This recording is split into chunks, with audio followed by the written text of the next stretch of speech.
Huh?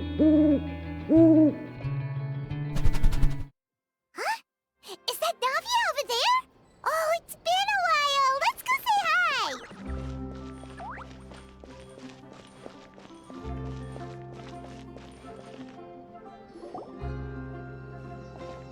Hey, Navia! What you up to?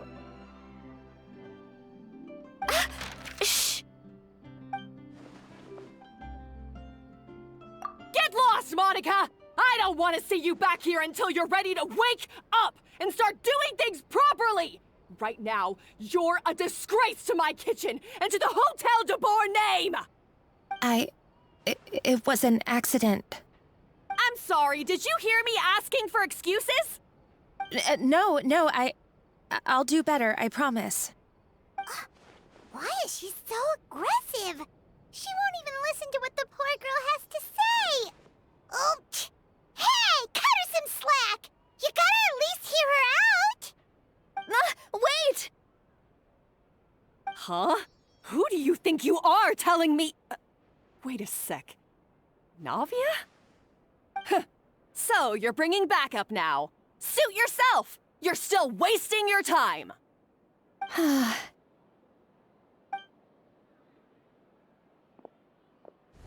Savannah, is this how you always treat your staff? My staff is right. I'm the one in charge here now. And last time I checked, the Hotel de Boer doesn't take orders from the Spina di Rosula. Of course. How you run your kitchen is none of our business. But when a member of your staff is so overworked he becomes gravely ill, that most definitely is our business. We're going to stand up for him, whether you like it or not. Overworked? I've said it before and I'll say it again. If Fermont can't handle the job, then tough luck. There are plenty of other capable people I can hire instead. But Philmont can do the job, he just... Monica, back inside, now! Huh? But you said I shouldn't come back until... Just do as you're told, and not another word out of you! Come on, we have work to do! Wow, what a horrible person! Sorry. Looks like I've dragged you into some drama again. Her name is Savannah. She's the new head chef at Hotel de Boer. Ever since she took the job, she's been enforcing a brutal work regime and putting a huge amount of pressure on her staff. One guy was so overworked, he collapsed from illness. He's been bedridden for days, and he can barely even talk properly. I'm sorry. I'm sorry. It's all my fault. I don't deserve to be a chef. At his family's request, the Spina di Rosula is trying to mediate on his behalf. We're not exactly making a ton of progress, as you saw. Savannah is adamant that Vermont's exhaustion and illness have nothing to do with her or how she's been running her kitchen. She's refusing to have any kind of meaningful dialogue with us. Our next thought was to talk to the other chefs at the restaurant and get a better idea of their working conditions. But with Savannah watching them like a hawk, no one has been willing to open up. And that's why I'm here, doing it the old-fashioned way. Camping out, watching, and waiting for an opportunity. Oh, shoot! It all makes sense now. Sorry. Paimon should have thunk before she spoke. Did Paimon ruin everything? Oh, no, not at all, Paimon. Honestly, the way she was laying into Monica, someone had to step in. I'm sure I would have piped up if you hadn't. And besides, I don't really think I'm built for espionage. Yeah, meaning it's gonna be all the more difficult to get the inside scoop now. Oh, I might as well head back to the Fleuve Cendre then. We'll need to come up with a whole new game plan. Paimon will join you, 'cause this is kinda all Paimon's fault. Guys, it's fine. You don't need to worry about it.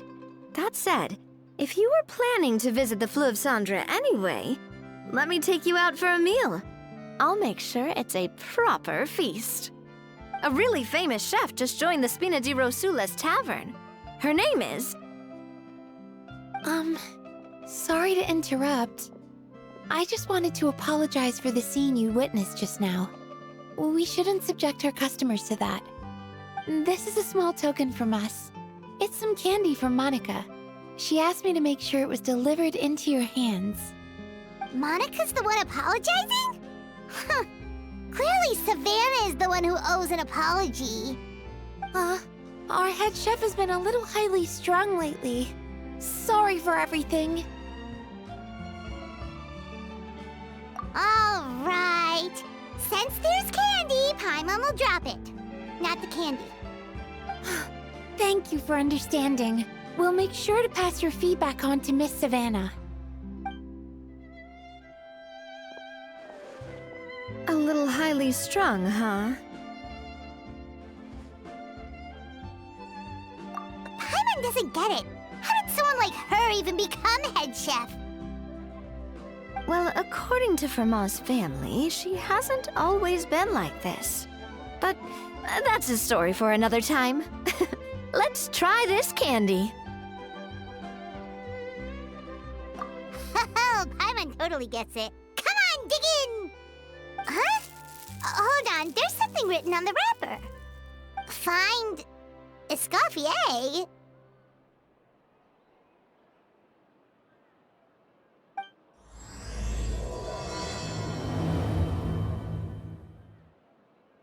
Escoffier? Could this mean... Huh? You know that name, Navia? Yeah. Let's stick to the plan and go back to the Fleuve Cendre for now. That's where we'll find Escoffier anyway.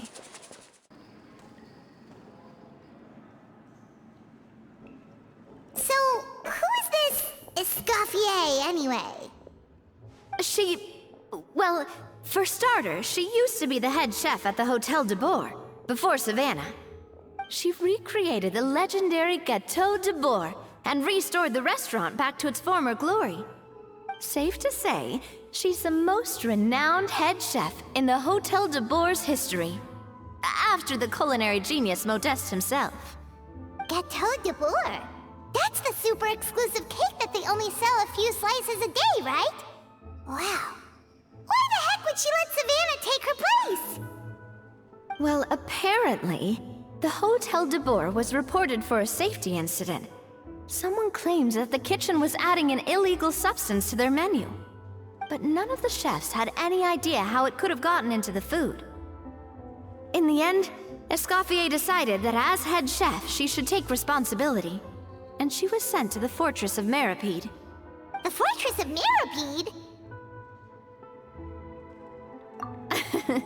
Well, you're right. The quantity of the substance they found was fairly minimal.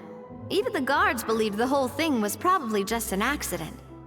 Escoffier didn't have to stay in the fortress for long, but still, by the time she returned, the role of head chef had already passed to Savannah.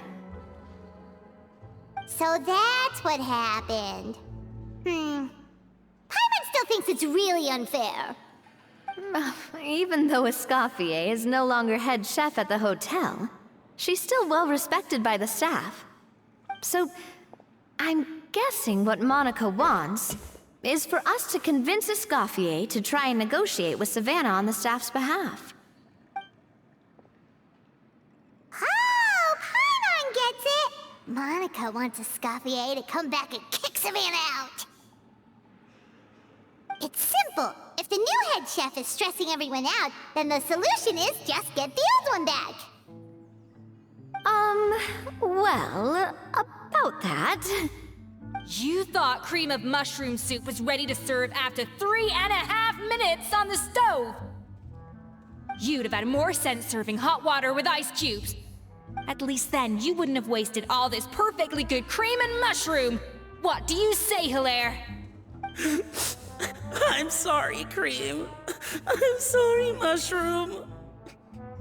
As you can see, Escoffier is that kind of chef as well. You have to leave it on the heat for long enough to allow those flavors the chance to come out. Don't be fooled by the aroma when the water first starts to boil. Got it? Yes, chef. Then go back and do it again. The customers are still waiting. Remember where you went wrong and don't repeat the same mistake twice. Yes, chef.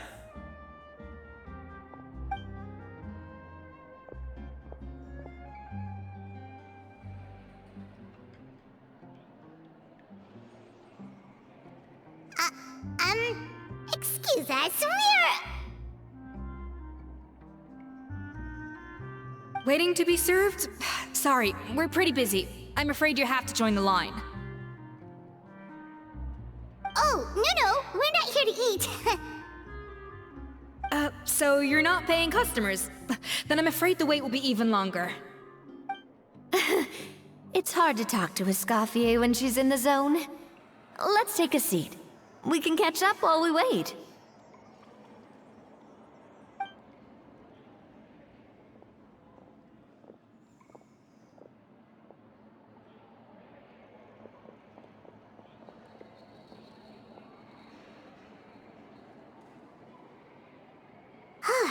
Looks like the rush hour is finally over.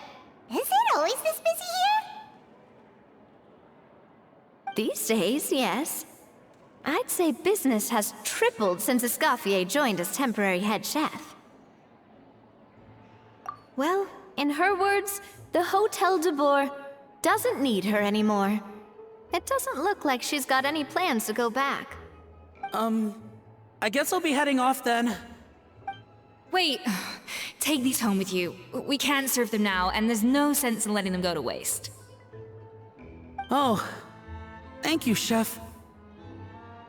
For what? Like I said, I just don't want them going to waste. Oh, and tell Fiamma to get well soon, so you're not running yourself ragged every single shift.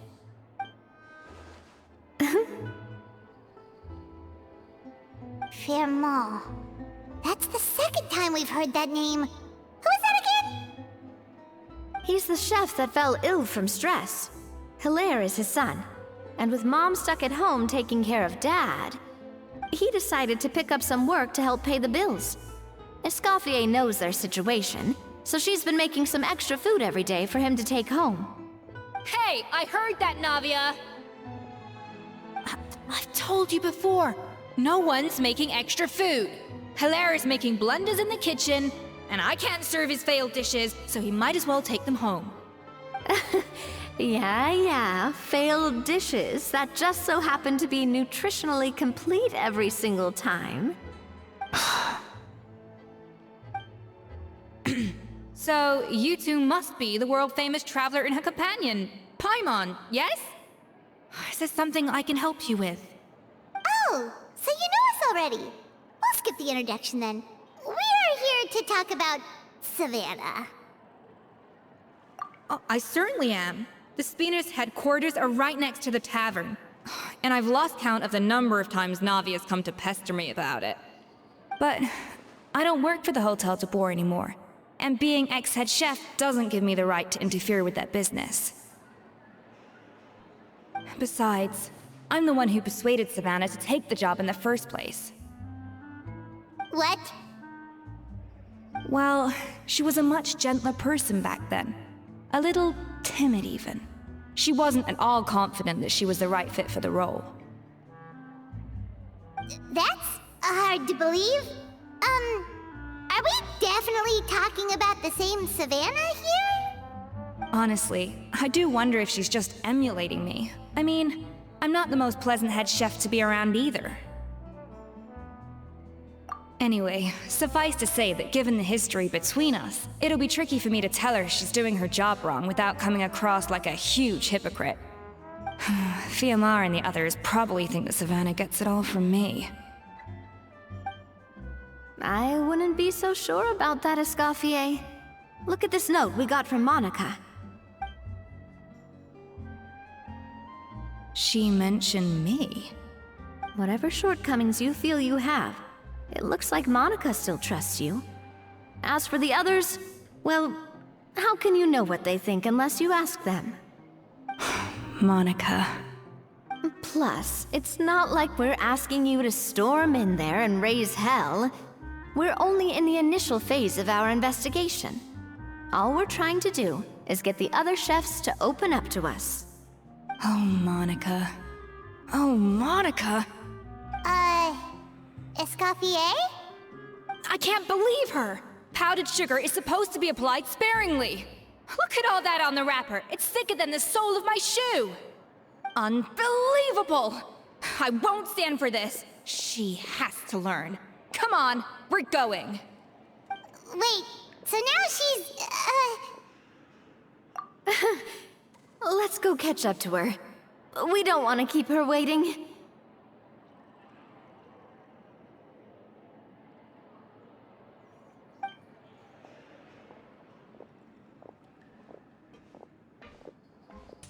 I'm sorry, I'm so sorry. I messed up your order.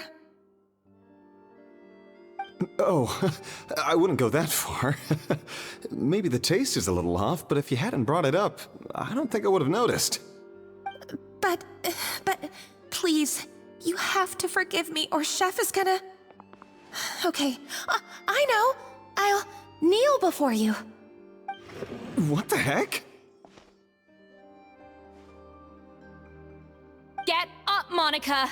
Can't you see that you're just making your customer feel more awkward? Escoffier? If you want forgiveness, then do what any self-respecting chef would do. Make the dish again. And this time, get it right. You cannot go begging your customers to feel sorry for you. Savannah said that I'm not allowed back in the kitchen until I've corrected my mistake. But if I can't go back into the kitchen, I can't do the dish over. that's some backwards logic. How can you fix your mistake without being allowed to cook? If this is what Fermat had to put up with, then no wonder he had a breakdown. We apologize for interrupting your meal, sir. It's fine. With my layman's palate, it's not like I can tell the difference anyway. I was actually quite enjoying my meal until she appeared out of nowhere and started apologizing. Gave me a bit of a fright, to be honest. Oh, well, it's because Chef Savannah tasted a bit of the leftover soup from my pot and then threw me out of the kitchen. Gosh, that's pretty strict. Has she always been that way? I don't recall things being like this when Escoffier was head chef here. I gotta say, you're all looking a little worse for wear these days. I mean, Escoffier was strict too, but I think the difference is that her criticism was more constructive, so you knew what you did wrong and how to improve, and we all knew that it came from a good place. Chef Escoffier was hard on us because she truly wanted us to reach her level. But these days, whenever we make a mistake, we just get told to wake up, get your head in the game, or just do it again. And it's only gotten worse since word got out that Chef Escoffier had started working again in the Fleuve Cendre. Monica, you don't need to call me chef. I'm not the boss here anymore. Yeah, but through no fault of your own. What happened back then, that wasn't on you, and all of us know that. That banquet was a huge event, and so many staff were involved every step of the way. With so many moving parts, there's no way of knowing how that lumiline ended up in the food we served. Lumiline? What's that? A new drug from the Fontaine Research Institute, produced from an extract of the lumitoile. Apparently it sharpens the senses, so they used it to treat people with impaired responses to stimuli. Oh, yeah, I've heard about that. They found out you can use it as a flavor enhancer since it stimulates the taste buds. Makes things pretty addictive. They also found that overuse can have mood-altering effects, and even lead to nerve damage. So it quickly ended up on the guard's list of controlled substances. Unfortunately, however, some food products containing the additive had already made it to the market by the time the guards banned it from the restaurant industry. Everyone knows that in all likelihood, someone probably just purchased a batch of contaminated ingredients by mistake. But you took all the blame. We all know why. You just didn't want to see this turn into a place where tensions are constantly running high, because everyone's suspicious of each other all the time. And now look at you. a fry chef in the Fleuve Cendre. What are you trying to say? Sure, the Spina's Tavern is no Hotel de Boer, but come on. It's not that bad, is it? Oh, the Fleuve Cendre, you say? Great. That's where I'm dining from now on. Monica, I'm very happy with my current job. And there's no changing the past. We just have to let bygones be bygones. Besides, at the end of the day, I was the head chef, regardless of whose mistake it was. Ultimately, the responsibility lay with me. If only Savannah was half the boss you were. I'm sorry? Do you have a problem with my conduct as head chef? No, chef. So, you do remember who's boss? Escoffier? I thought you'd left this place for good. What are you doing back here? What happened to you, Savannah? Why are you acting like this? When I turned this place over to you, You made me the head chef and gave up your right to tell me how to do my job. You're not the boss here anymore, so stop acting like you own the place. Whoa. Sounds like someone has a chip on her shoulder. Oh, Savannah! My God, have you grown a temper since I last saw you? Have you put even half the amount of energy into improving your cooking skills, or are you still using the Pluie Lotus as an off-brand marcotte, thinking no one can tell the difference? That's none of your business! What happened to not storming in and raising hell? Ho ho! I was not expecting to see something this spicy as soon as Escoffier returned. Huh? Van-Agem? Aye, miladies. Might I make a humble suggestion? Given that we have ourselves a tête-à-tête between chefs at the Hôtel de Boer, I dare say it would be de rigueur to settle this the traditional way. The traditional way? That can only mean one thing. That's right! I'm talking, of course, about the tradition established by Modeste himself. The cooking contest! According to legend, the founders of Hotel de Boer, Modeste and Savelli, used this method to resolve all of their disputes. Everything from petty arguments over next week's menu to disagreements over the strategic direction of the restaurant. The cooking contest would decide who had the final say. Sounds like they had a lot of free time on their hands. Ah, well, it might sound that way to us. But in fact, the cooking contest played an enormous role in motivating chefs to hone their skills, reaching new heights of excellence in the culinary arts. And indeed, the reintroduction of this institution in recent years has surely been instrumental in transforming the Hôtel de Boer into the top-ranking restaurant in Fontaine. Reintroduction? Someone brought it back? Who? What say you, Escoffier? Surely you of all people won't back down from this challenge. It was you who put the rule in place, after all. Sure, I reinstated it, but I'm not a chef at Hotel de Boer anymore. Isn't this bending the rules a little? I see no issue as long as both sides agree to the terms. We could simply treat it as an exhibition of sorts. Savannah, any objections? Exhibition. Huh. No. If we're going to battle it out, let's put it all on the line. If I lose, it's up to you what happens to me. I don't want anything to happen to you. But if you lose, you hand over the Codex de Boer to me. What? The Codex de Boer?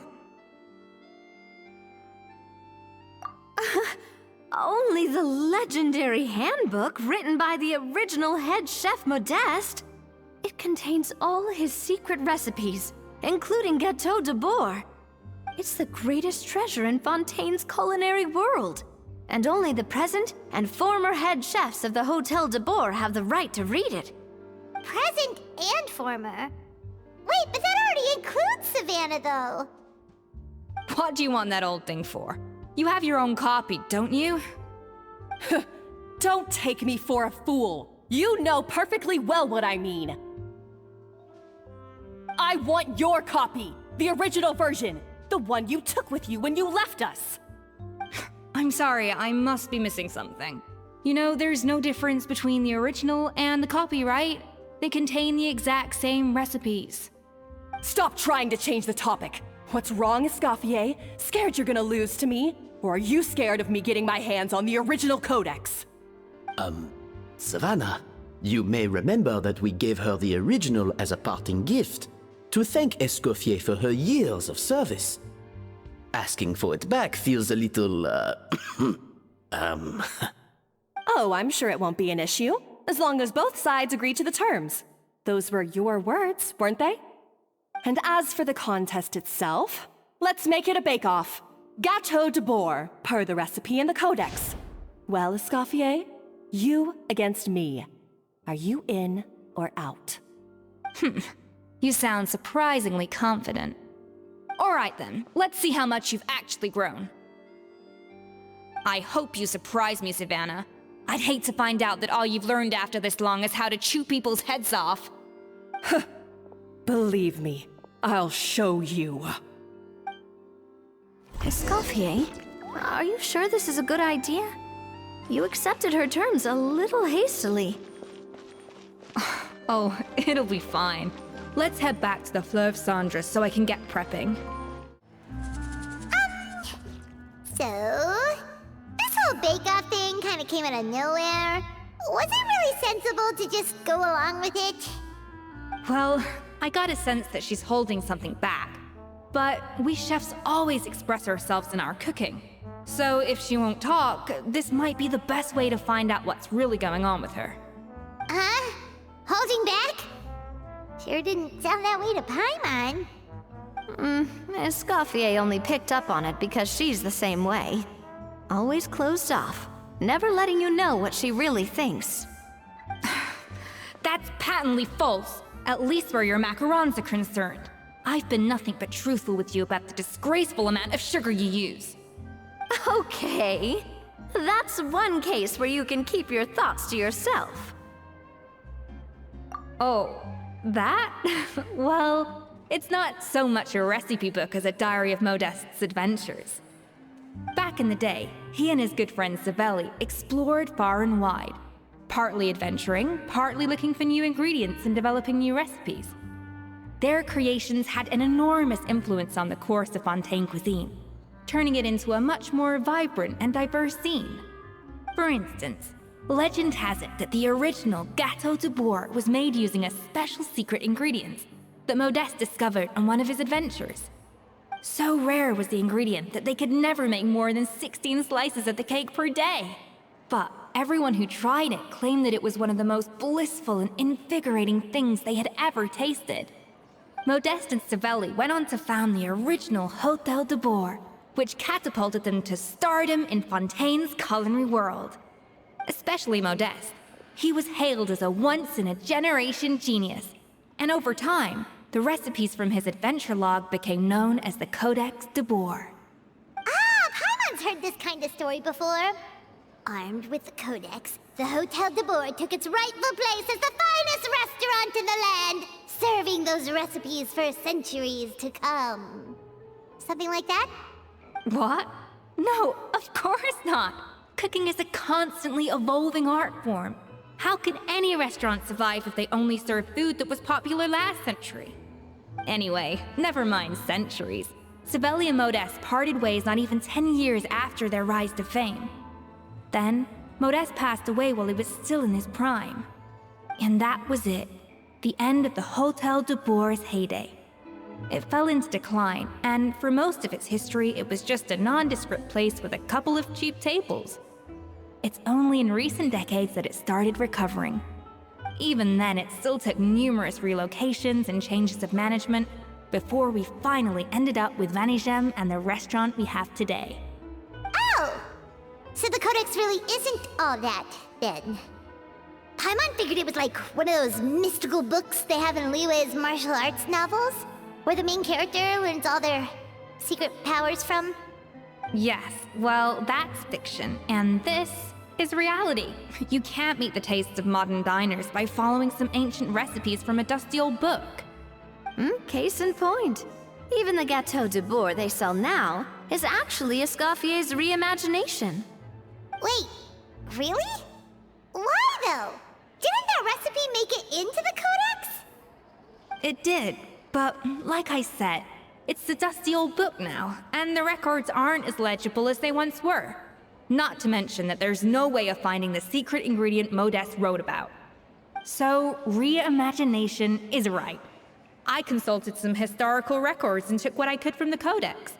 But ultimately, the Gâteau de Bourg of today is my own recipe. As for why we gave it the same name and kept the tradition of only selling 16 slices a day, well, you've got Venegem's business sense to thank for that. Oh. Huh. Well, that kind of takes all the mystique out of it. Hey now, it might not be the original Gâteau de Bourg, but it's still the most delicious cake in Fontaine today. And who knows, maybe Escoffier's version is more suited to your palate. Just think, if the original truly was the perfect cake you're imagining it to be, there's no way the recipe would have been lost to history, right? Not to mention that the Hotel de Bourg never would have fallen into a slump. Anyway, before I left my role as head chef, I made a copy of all the recipes from the codex, including my own improved versions, and turned them over to Savannah. So why is she so interested in the original copy? Could it be a symbolic thing? Like, whoever holds the original Codex de Bourg is the true head chef? Well, it was clearly precious enough to give to Escoffier as a parting gift. Meanwhile, Savannah only got a copy. Maybe from her point of view, it's like management doesn't truly see her as being worthy of the role. You think so? The only thing is, it was her suggestion to gift me the original in the first place. Well, a joint decision by her and Venegem. But still. What? Huh. Guess she's had a major change of heart since she became head chef. Yeesh. Who knows? We could speculate forever. Better to just let our gâteau do the talking. It means besting her in this bake-off, and then getting her to explain herself, even if I have to beat it out of her with a spatula. However much she's changed since we worked together, I believe that she still has her chef's pride. And if she respects the art, she'll respect the outcome of our contest. Well, I'm confident that you and your spatula can get justice for Froment. All you need to do now is win the contest. But that should be a breeze for you. Let's not get too ahead of ourselves. Gâteau de Bourg is very complicated to make. Usually, it takes 3 chefs working in tandem to cover everything. Now, if I had to push it, I could probably do the work of 3 chefs myself. But I'd prefer to play it safe if I can find a couple of assistants in time. Well, that's easy. The 3 of us are veterans in the kitchen. You just need to pick 2 of us. Well, I have heard the Traveler is an accomplished cook, as well as a warrior. But be warned, I will hold you to exceptionally high standards. Think you're up to the task? Oh, count me in too. I've spent weeks perfecting my macarons after your scathing review. Even if it means competing against the Traveler, so be it. I'll show you what I'm made of. Confident. I like it. Alright, let's start with some elementary mise en place. Show me your knife skills. Looks like you found that easier than I expected.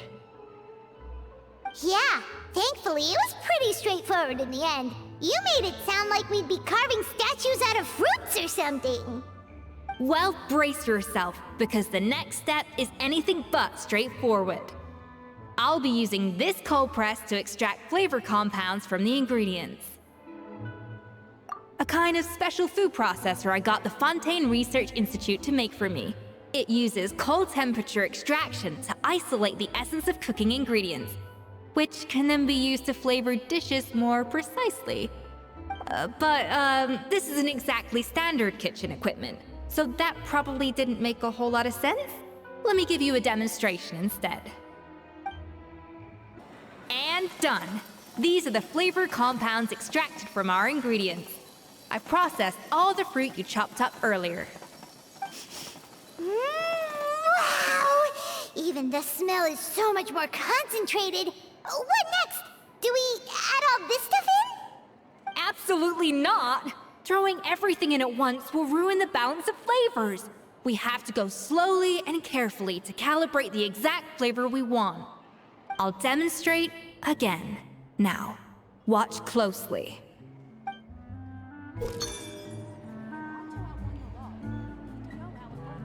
Slowly and...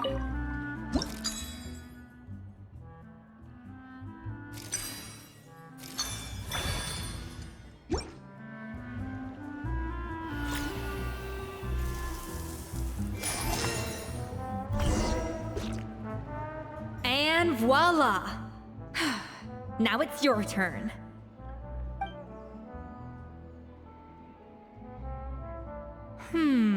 Not terrible. Considering this was everyone's first time blending flavor extracts, it could have been worse. But the traveler's work was surprisingly good. Are you sure you've never done this before? You got almost perfect results on your first try. That goes without saying. Still, credit where credit's due. You did well. Alright, now for the part I've been looking forward to. I want each of you to cook something from the Hotel du Bois' current menu. I'll judge your submissions and give you a final score.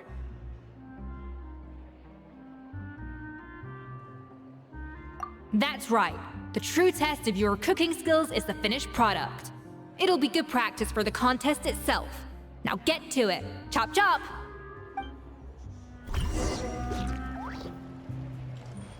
How's it going?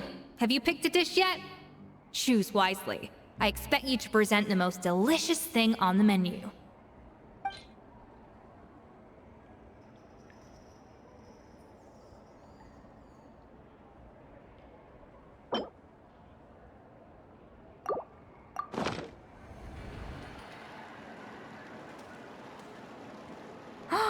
Look at that! With the grace of a snow-winged goose, as I like to say. Now, let the grating commence.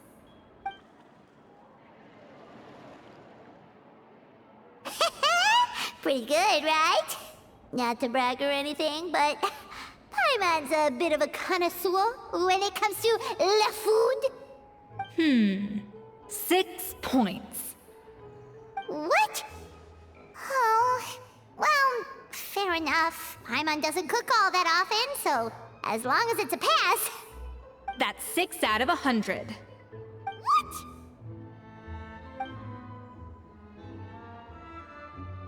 You say you're a connoisseur, but it's quite clear from this dish that you have far more experience consuming food than creating it. By that logic, I suppose you think listening to Lady Farina on repeat every day would make you an opera singer. Aww. Oh, me next, me next!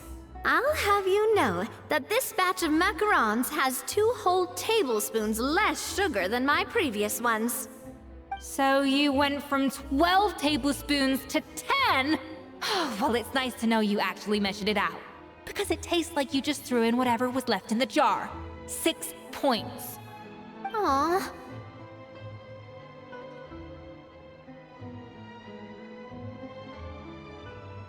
Now to the final dish. So, what do you think? This is our last hope. 8 points. Darn, that's barely higher than what we got. Not exactly. The color is spot on. Beautiful aroma. Excellent presentation. I have to give this one 8 points out of 10. Maybe even 9 points. Huh? How did you pull that off?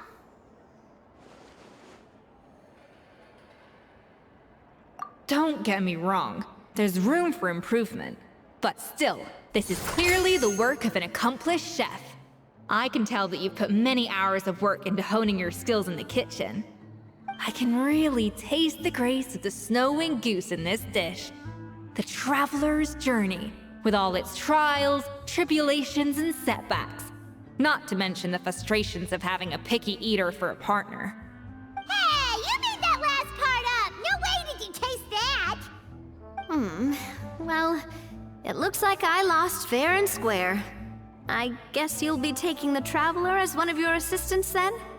But if it takes 3 chefs, that still leaves 1 slot remaining. Maybe Paimon and Navia should keep practicing and see how it goes? Chef Escoffier. Oh, it's Hilaire! What brings you here? I heard the news about the cooking contest. You're doing Gâteau de Bois, right? I was just wondering if you needed any help. And you think you're up to the task, do you? Oh, no, I know I'm not there yet. It's actually my dad who wanted to help. Firma, last I heard, you could barely get out of bed. Chef Escoffier, Navia, Traveler, thank you all so much for everything you're doing for me and my family. I've had enough of sitting around at home while you run yourselves ragged. If you let me, I'd like to help you win this cooking contest. Yeah, I was gonna say the same thing. Don't you worry. I'll be fine. I'm feeling much better now. I'm sorry. I know I've been rather useless these past few days, but not anymore. The fact is, I'm a fine chef, despite recent events. I've proven myself in the Hotel de Bois kitchen, so if anyone's qualified to work under Chef Escoffier, it's me. I think. I mean, I hope so. Firma, have you even set foot in a kitchen since leaving Hotel de Bois? I have not, but I'm fully rested now. I know I can handle it. I'll prove it. Let me whip something up for you right now.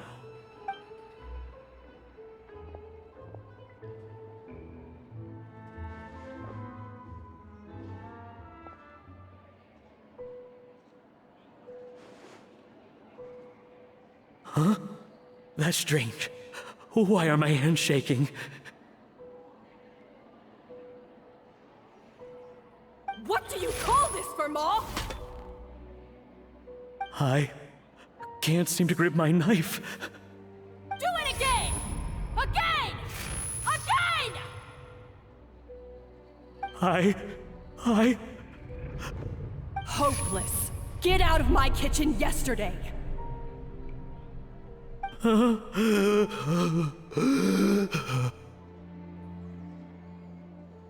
Dad, what's wrong? I don't understand. I was feeling so much better, and then Will I never be able to work in a kitchen again?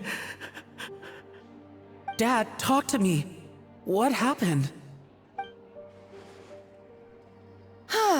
I think the real issue here is not physical exhaustion, but psychological trauma.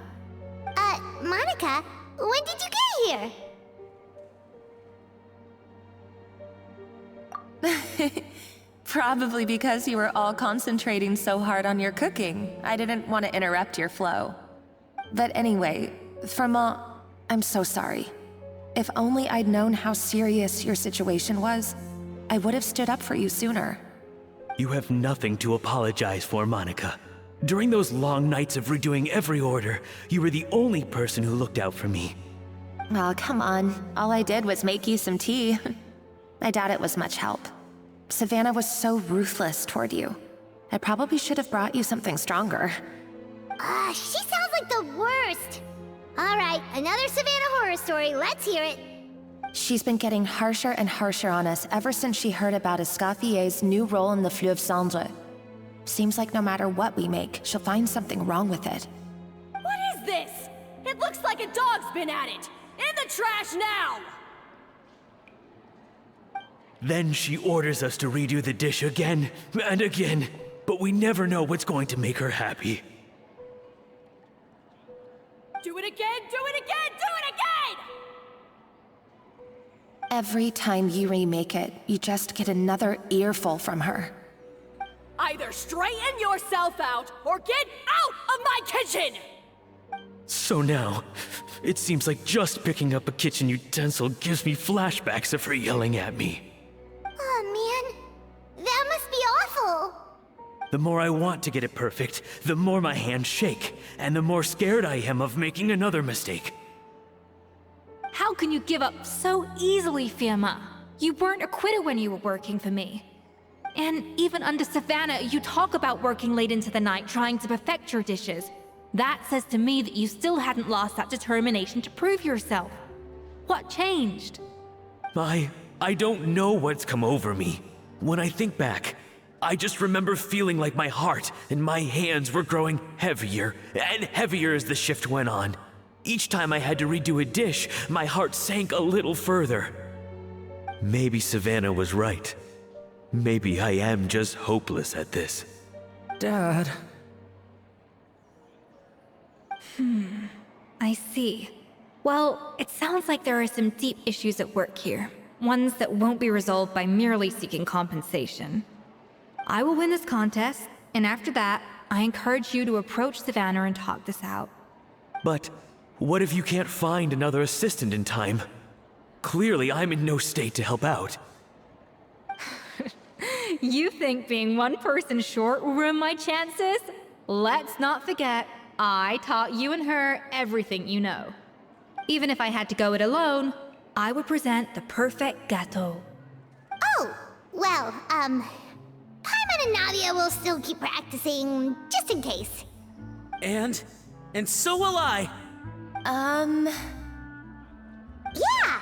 And if worse comes to worse, we can always get the Spina di Rosula to put out an emergency call for chefs. There's gotta be someone out there, right? Actually, I thought maybe I could help. That's sort of why I'm here. What?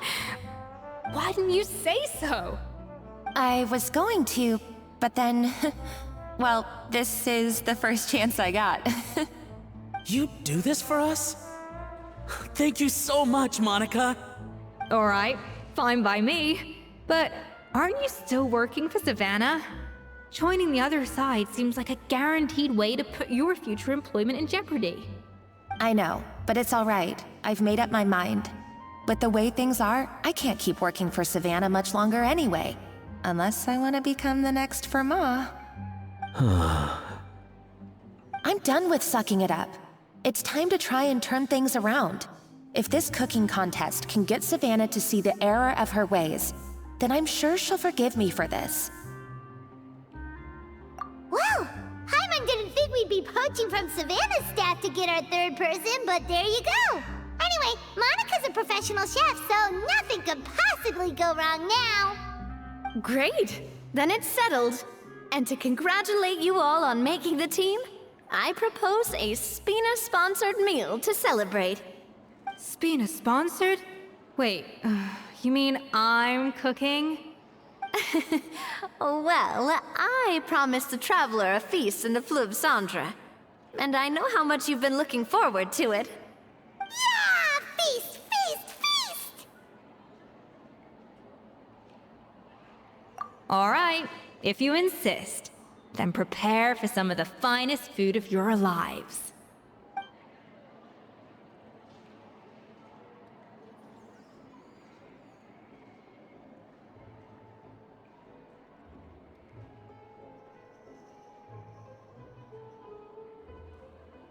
That's not a bad idea, actually.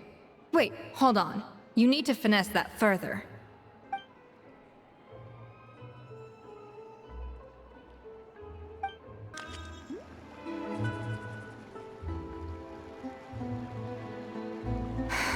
Why, Savannah? Why? Oh, nothing. I was just flicking through the original Codex de Boer. I wanted to see if there was anything I'm missing. Something I hadn't noticed before. That might explain why Savannah's so desperate to get her hands on it. But I can't find anything. It's just some hastily scribbled recipes in between diary entries from Modeste's adventuring phase. And most of it's not even legible anymore. The copy I gave her not only has all the recipes in full, but even includes my own private tips and notes from years of experience. Surely that's infinitely more useful than this old thing. Yeah, maybe. Still, it's just hard for me to imagine that the Savannah I knew would go to all this effort just to make a point. We were. At least I always thought we were. She was a little shy, but meticulous with everything and everyone she dealt with. She made a few mistakes here and there, but she was quick to correct them whenever they were pointed out. And she was always striving to improve as a chef. Those qualities are why I recommended her to replace me as head chef. I never imagined for 1 second that she'd cause Fiamma and the other staff so much grief.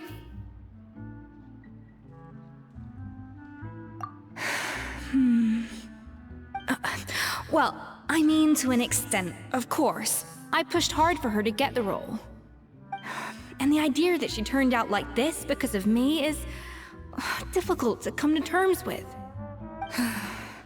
I wonder if this is how Modeste felt back when he was writing the Codex. Yes, with his good friend and co-founder of the Hotel de Boer, Savelli. The story goes that after Modeste unveiled his Gâteau de Boer and was hailed as a culinary genius, he was admired and adored by all. But his newfound fame slowly drove him and Savelli apart. Unlike Modeste, whose every new creation was an instant hit, Savelli seemed to face setbacks at every turn. Doors that would swing wide open for Modeste would shut in Savelli's face. And with Modeste being whisked off to all manner of functions by his celebrity friends, he had less and less time to discuss the culinary arts with Savelli. People started gossiping about Savelli, and their relationship between the two gradually soured. Everything came to an abrupt end when Modeste, still in the prime of his life and still hailed as a genius, suddenly died from an acute illness. And that was it. They neither had a decisive split, nor got the chance to properly reconcile. Their story just came to an end. One rumor had it that Savelli actually killed Modeste out of jealousy, even as the latter was hoping to make amends.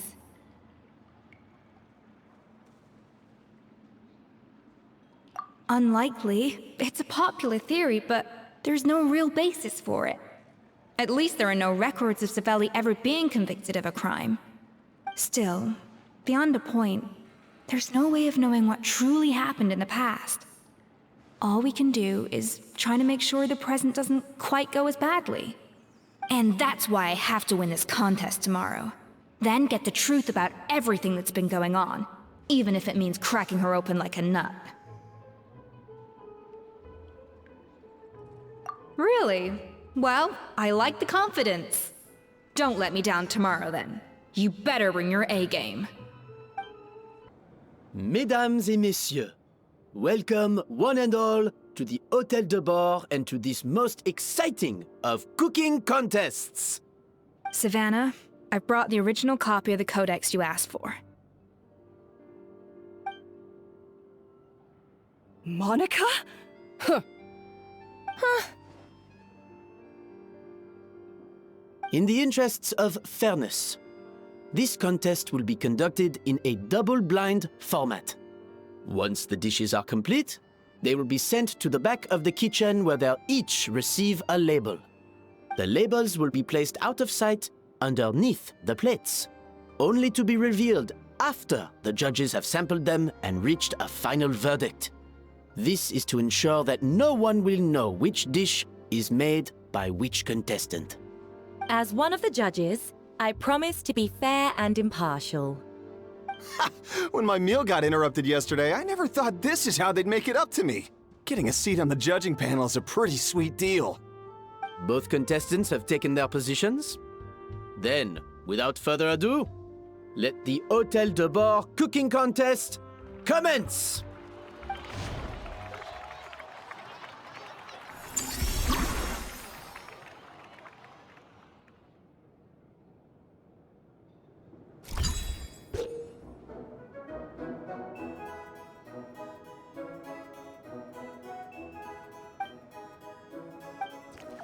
Monica, Traveler, it's go time. Let's do this. Alphonse, Gaspar, get to work! Do not disappoint me. Looks like our two head chefs are raring. That should be enough flavoring. Now hurry up and balance the flavors.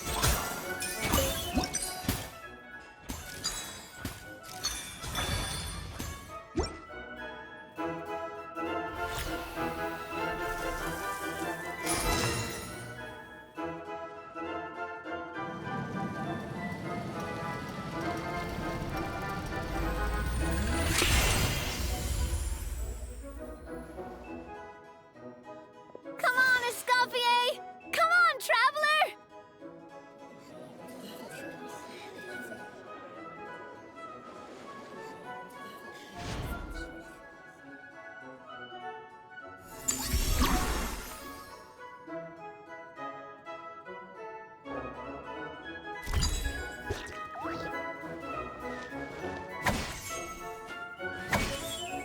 Yeah!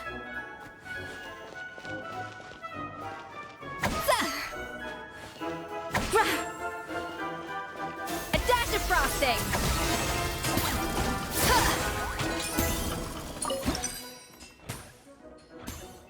The balance of flavors is about right, but the quantity is too low.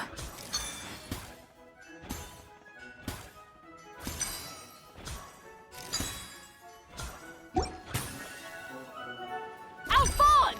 What are you playing at? That's not how I taught you to do it!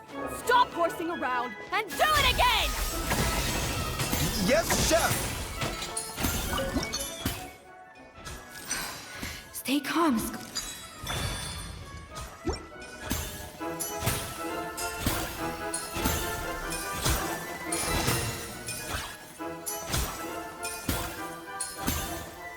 So,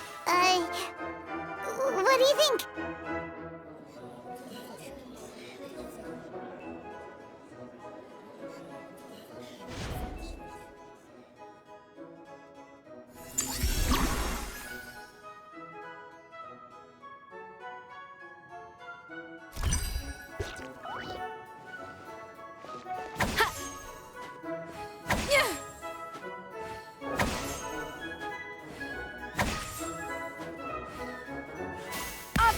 Escoffier is already on the final step of the recipe. Let's check on Savannah.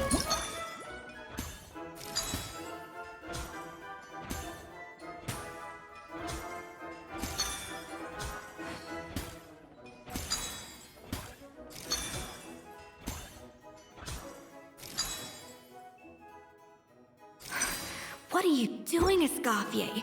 Your team's waiting on you. I think this flavor profile is still a little bit off.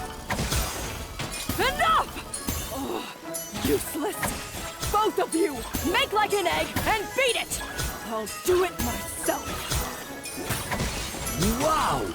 Is Savannah...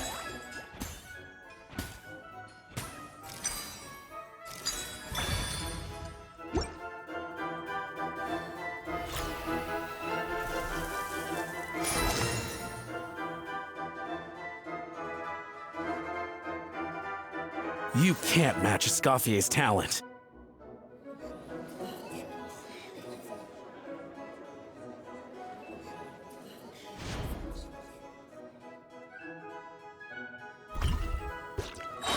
I present to you Gâteau de Bourg.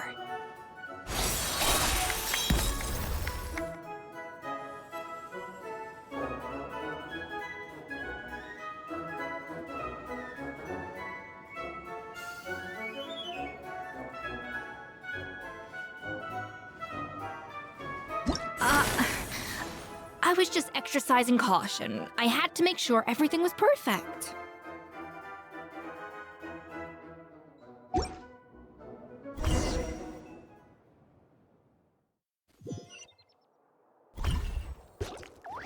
Time's up!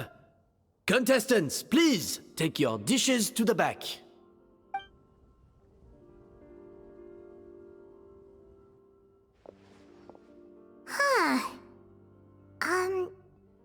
That guy was right. You really can't tell whose is whose just by looking at them. We both made the same dish after all. For all her flaws, Savannah's a talented chef who earned my recommendation for good reason. She wouldn't screw up something as elementary as the cake's appearance. Whoa! This is really rather good. Wonderfully soft and fluffy. Beautifully sweet. This is a masterclass in how to make gâteau de bois. I would give this one at least 9.9 out of 10!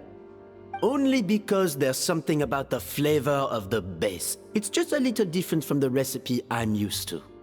Huh? Really? I couldn't tell.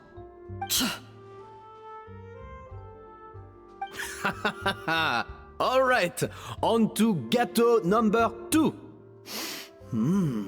I haven't had a single bite and already this aroma is a delight to the senses. I have a feeling that this gâteau will be a gâteau for the ages. How exciting! I'm gonna dig in.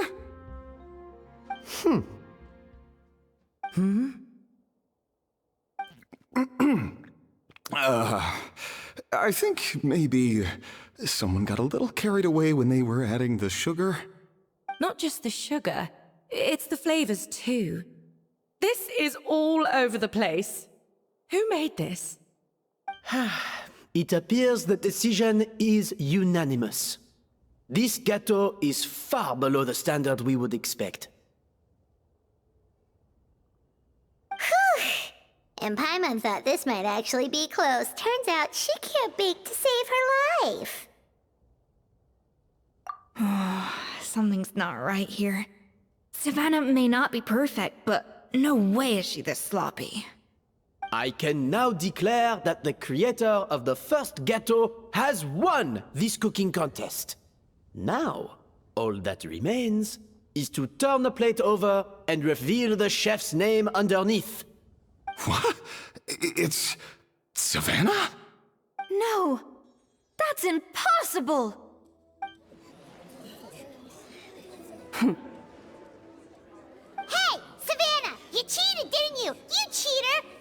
What did you do? Oh, you swapped the plates, didn't you? Well, someone's a sore loser. These cakes went from the oven to the judge's table without me ever laying a finger on them. And everyone here can attest to that. It was Vanishem's staff who labeled them in the kitchen. If you're looking to accuse someone, why don't you start with them? Isn't it more likely that Escoffier's lost her edge? Oh, or maybe her assistants let the team down. You take that back! Judges, we demand a rematch.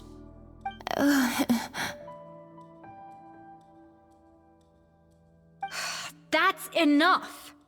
What's done is done. As head chef, or rather as team lead, I take responsibility for the dish I served. Whatever went wrong and however it happened, I should have spotted it. Savannah, I didn't think you'd stoop this low just to beat me in a bake-off. What happened to your chef's pride? I don't know what you're talking about. If you want the Codex de Boer that much, you can have it.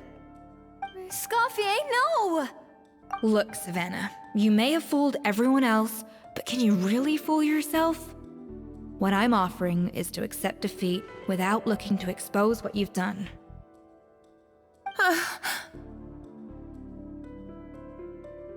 But only on the condition that you promise to stop putting so much pressure on your staff. Fine. I'll treat this as your final handover of duties from one head chef to the next. So, will that be all, ex-head chef?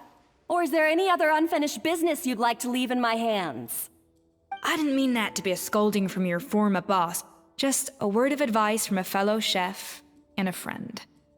But I don't know if you're even open to input from other people anymore. I know what I'm doing.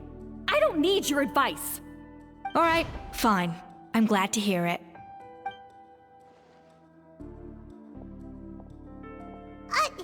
Escoffier? The Codex de Boer! Finally. Now, at long last, I will succeed. Escoffier? How could you let her get away with this? Yeah! The Codex is a souvenir of your time here!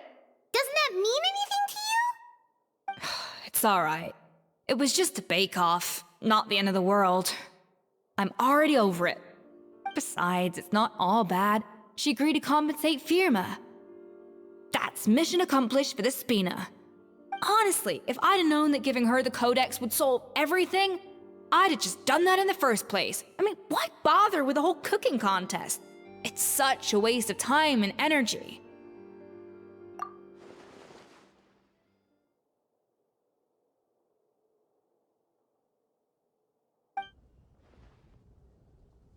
No. No! This doesn't make any sense! Huh? That's it? No secrets, no nothing? I don't believe it! This can't be happening. Oh, Chef Savannah! Savannah?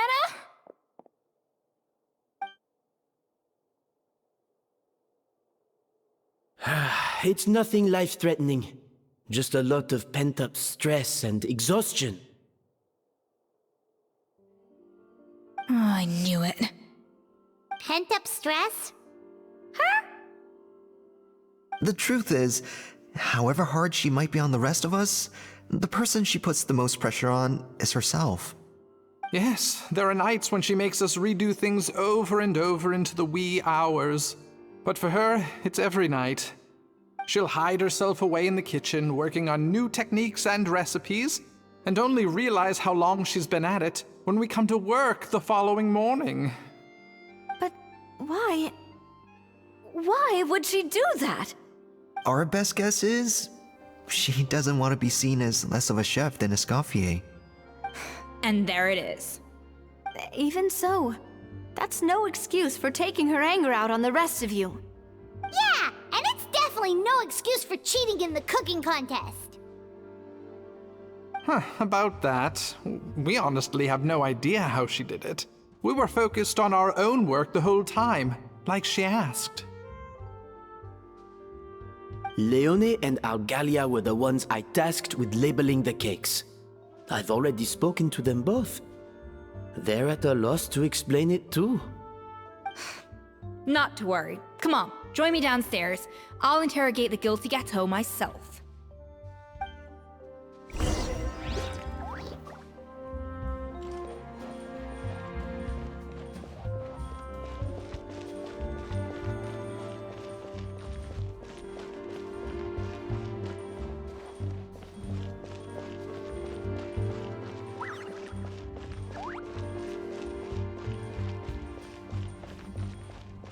When will Linny and Lynette do another show?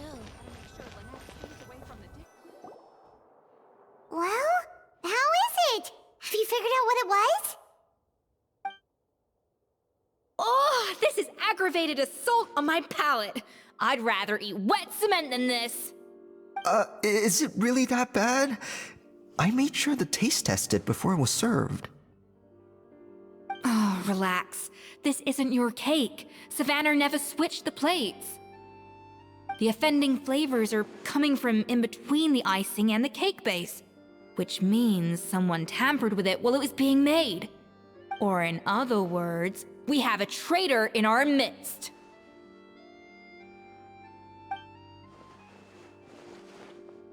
I'm sorry. I was forced into it. It was Chef Savannah. She said if I didn't cooperate, she would... Calm down, Monica. I've already accepted defeat. And if I wanted retribution, I would have brought this up when the results were announced. Whatever's going on with you, just spill the beans. There's no need to hide it. I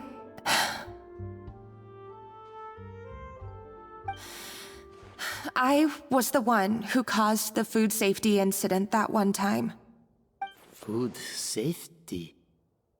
Wait, you mean the Lumaline incident? So you procured the contaminated ingredients? I think so.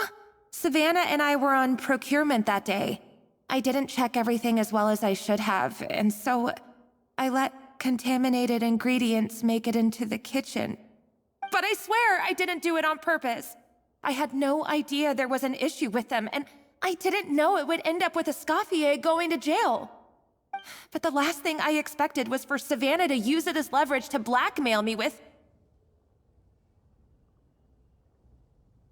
This is crazy! So Savannah pressured you into sabotaging Escoffier's cake by threatening to expose your secret if you didn't? I know, it's terrible. I'm so sorry. I was so scared. The thought of Chef Escoffier finding out that I put her in jail, it made me freeze up with fear. I thought Escoffier would hate my guts if she ever found out, and yet somehow that's ended up in me doing something even worse.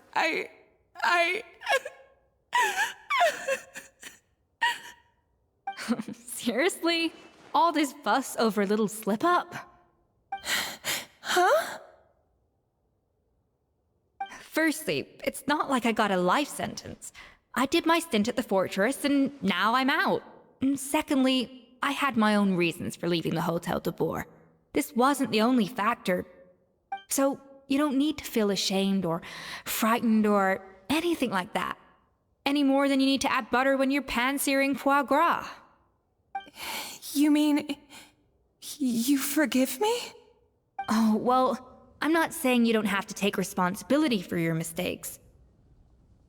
You should tell Vanagem to mark down your performance for the past few months. Then do some digging and find out exactly where those contaminated ingredients came from. Sure, you've made mistakes, but now's the time to fix them. Understood? Understood.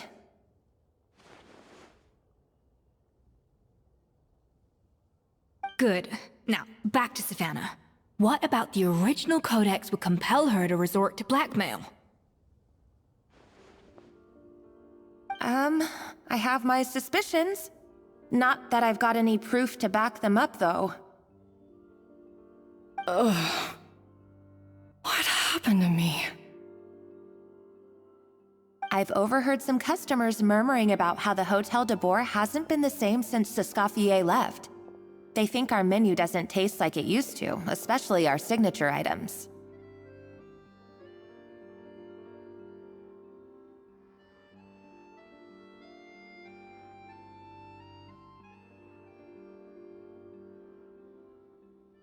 Now that you mention it, I noticed it during the contest too. I couldn't put my finger on it, but the flavor seems subtly different from how it used to be. But the difference was so small, I'm sure no one would notice it besides our most loyal customers and true dessert connoisseurs. Still, as head chef, it's easy to see why Savannah would get so hung up on it.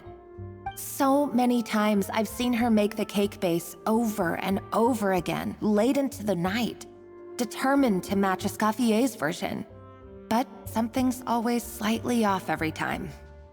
Yeah, I've noticed that too. Never really gave it much thought, though.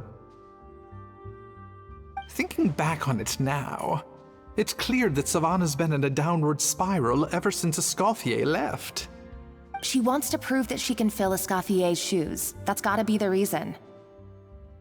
But after countless setbacks, she's getting more and more unhinged. And at some point along the way, she switched from doubting herself to doubting Escoffier. Doubting Escoffier? For what? Yeah, it would explain why she was bent on getting the original at any cost. She must have thought Escoffier purposely omitted key details from her recipes when she copied them out. Also, she could retain her place as the #1 chef in Fontaine, the only one privy to all the secrets of the trade. Oh, for goodness sake. What a stupid idea. Of course. Then she finally got the codex only to discover that the secret recipes she's been pining for don't exist at all. Seeing how utterly wrong she was must have been a real shock to the system. It probably brought up everything at once. It overwhelmed her, and she passed out. There's still one thing that doesn't make sense, though. If Savannah had the real recipe all along, how come it tasted different? She might not be on the same level as Escoffier, but surely after like 50 attempts, she'd get it right one of those times. You'd think so, but geniuses like Escoffier are in a league of their own.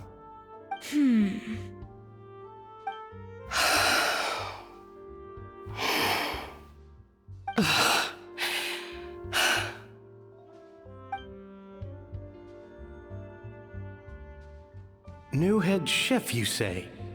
What's her name? I don't think I've heard of her before. I wonder, can the Hotel de Boer keep its edge without Escoffier at the helm?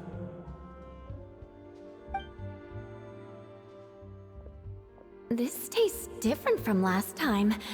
Is it undercooked or something?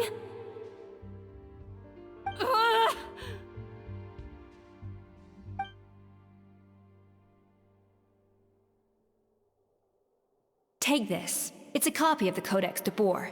From now on, you will be its keeper. Don't listen to the doubters. If I say you can do it, then you can do it. Even if you don't believe in yourself, at least believe in me. Hey, did you hear me? Once I'm gone, the restaurant is all yours.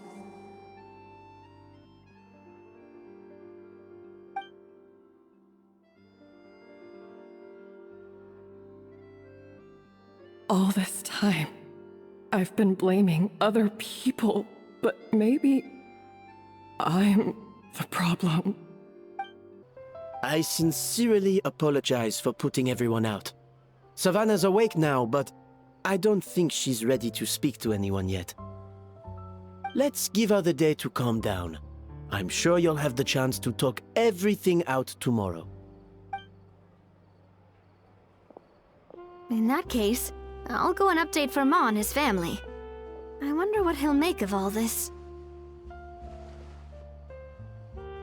So, we'll come back tomorrow then. That was a long day. I think I've earned myself a sweet treat when I get back home. Oh, nice! Macarons? Or are you gonna switch it up this time?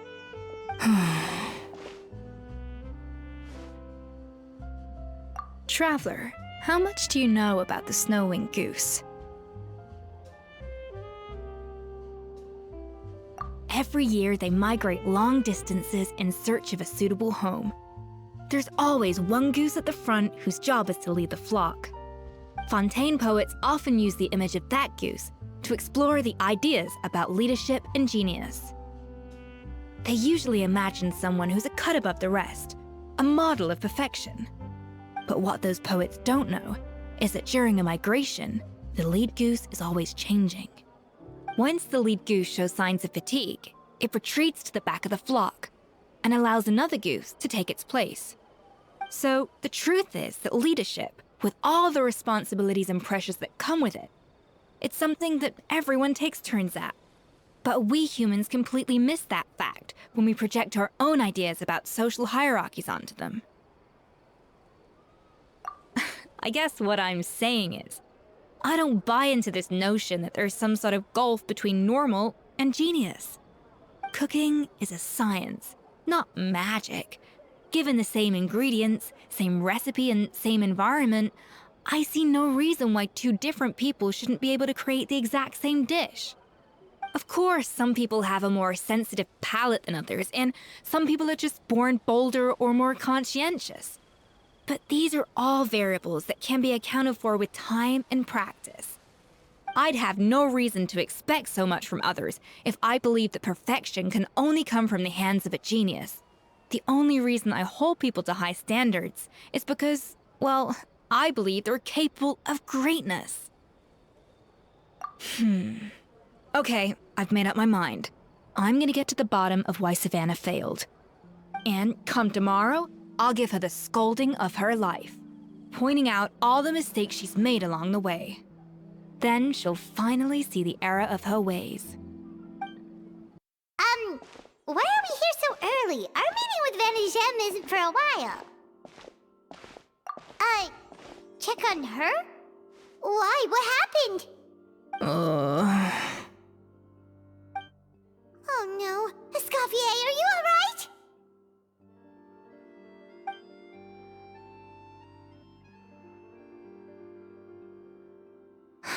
I'm fine. Just need to get some more coffee in me. Huh? What happened to my coffee? Did I really drink it all? Alright. Thanks. I appreciate it. Well, there's cooking facilities here. Or we could just grab a cup of coffee from Cafe Lutece, but either way, hurry!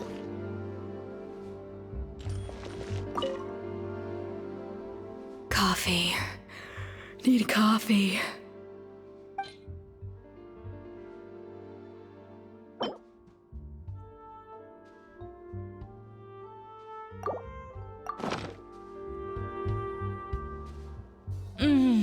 Strong, bitter coffee beans, transformed through expert brewing and balanced perfectly with rich, creamy steam milk. Wonderful. I feel much better now. Thank you so much, Traveler in Paimon.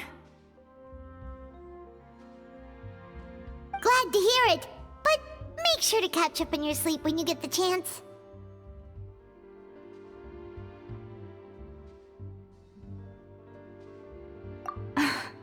I think I figured out where the problem lies. Honestly, it's ridiculous. I don't know whether to laugh or cry. Wait, what investigation? What are you guys talking about? I'll save it for when everyone else gets here. It's so stupidly small, I can't believe it's caused so much drama.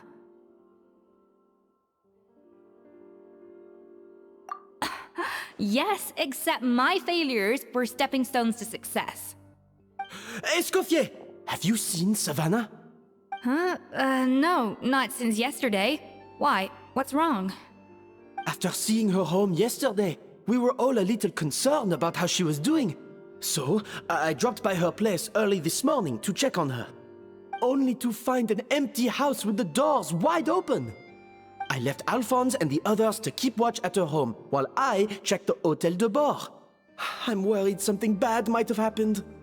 If she's not here, then where could she be? Boss, Escoffier, bad news. Alphonse?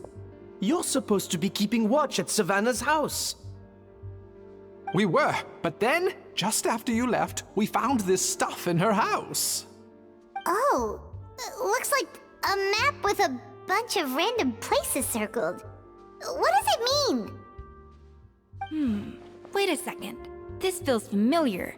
I'm sure these places are all connected somehow. Of course, from the Codex. They're all places that Modeste explored on his adventures. Yeah, but I don't understand. The adventure logs in the Codex are too fragmented to be of any use. How come this map shows all the missing details? The Codex de Bord? Then, this place marked in red out at sea. Could that be the fabled birthplace of Gâteau de Bord? Seriously? So now she set her sights on finding the original recipe and beating Escoffier that way? Geez, Savannah. Anything to overcome a Gâteau plateau, huh? Ugh, idiot! Does she have a death wish? Those ruins are thousands of years old. Hold on, there's more. Besides the map, we also found these letters.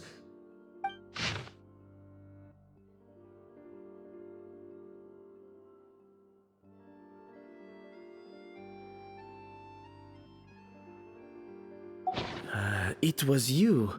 You let the Lumaline through, didn't you? It sounds like a threat letter. Does this mean that Savannah was responsible for the safety incident? And not Monica after all? Retrieve the codex by any means necessary. So the cooking contest and the cheating. Someone else was behind her pulling the strings? She's keeping the true recipe to herself. Ugh, this is all such a mess. Paimon needs a second to process this. First, we thought that Savannah forced Monica to cheat in the cooking contest. But now, it turns out that someone else forced Savannah to force Monica to cheat?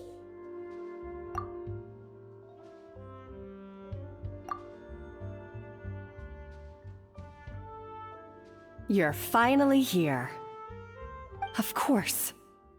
I should have put 2 and 2 together as soon as I read your threat letter. The food safety incident, the demand for a cooking contest, the instruction to blackmail Monica, even the suggestion that Escoffier was keeping secrets from me. It was all part of your grand plan, wasn't it, Monica? We should be getting close to the spot marked on the map. Ugh, of all the stupid things she's done, this really takes the cake. The moment we find her, I'm gonna curse the living daylights out of her.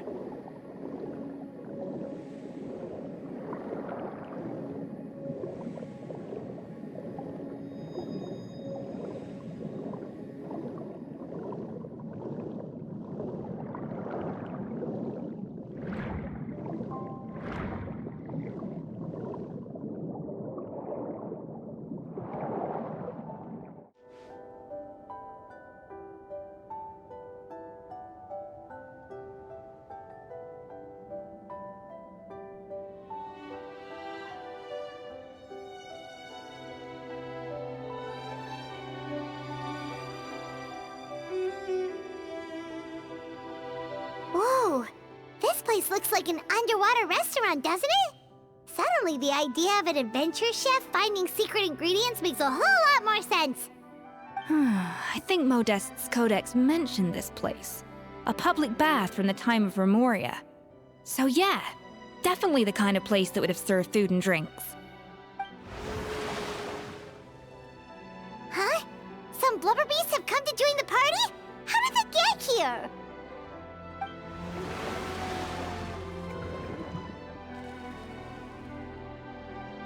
Aw, they ran off!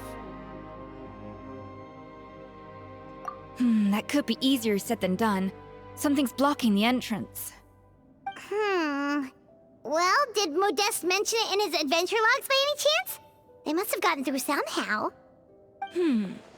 Good point. Yes, that's right. It's coming back to me now. We prepared a banquet for our shy little guests, and as the food flowed away on the current, they broke into a joyous chorus, and the path opened to us. We have to feed the blubber beasts? With what? There's nothing here besides rocks, romaritime flowers, and lumitoile. See, this is why you should always bring snacks. You never know when you're gonna need them. Now we have to head all the way back to shore and grab some. There is no time for that. Romaritime flowers and lumitoile will have to do. They may not look appetizing to us, but who knows? They could be blubber beast delicacies. Wait, we're seriously gonna try this?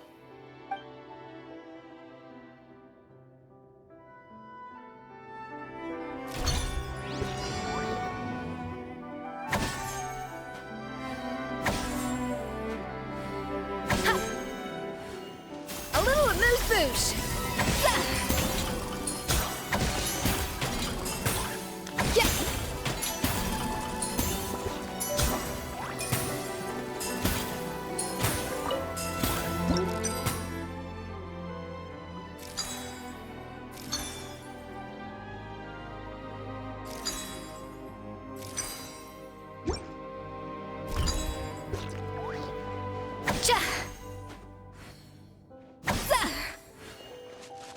A dash of frosting!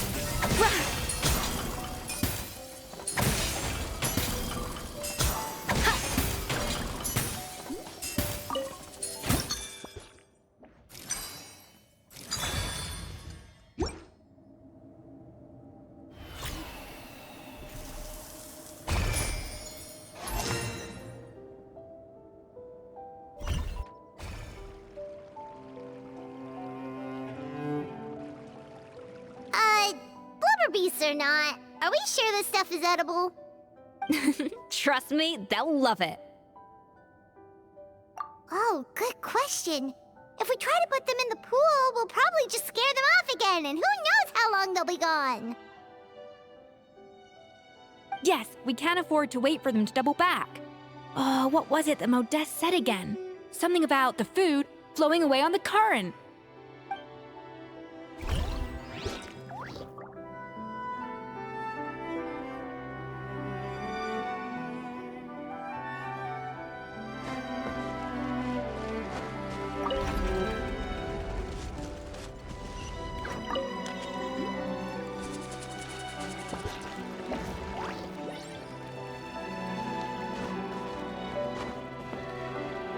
Hey, be careful! Scare them off too much and they might not come back again. Wow, it's really singing! It must taste better than Paimon thought.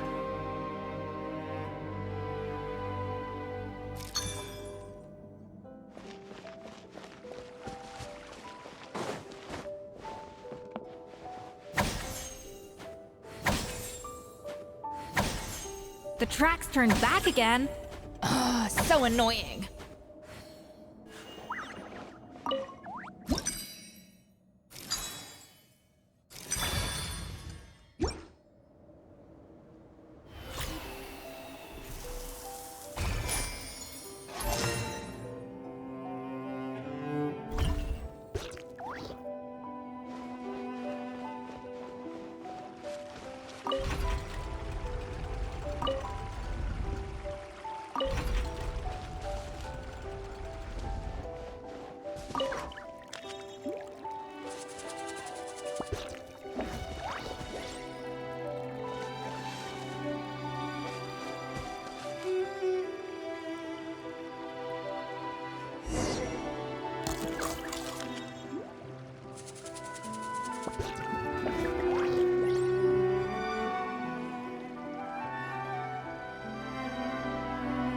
Hey, it's open!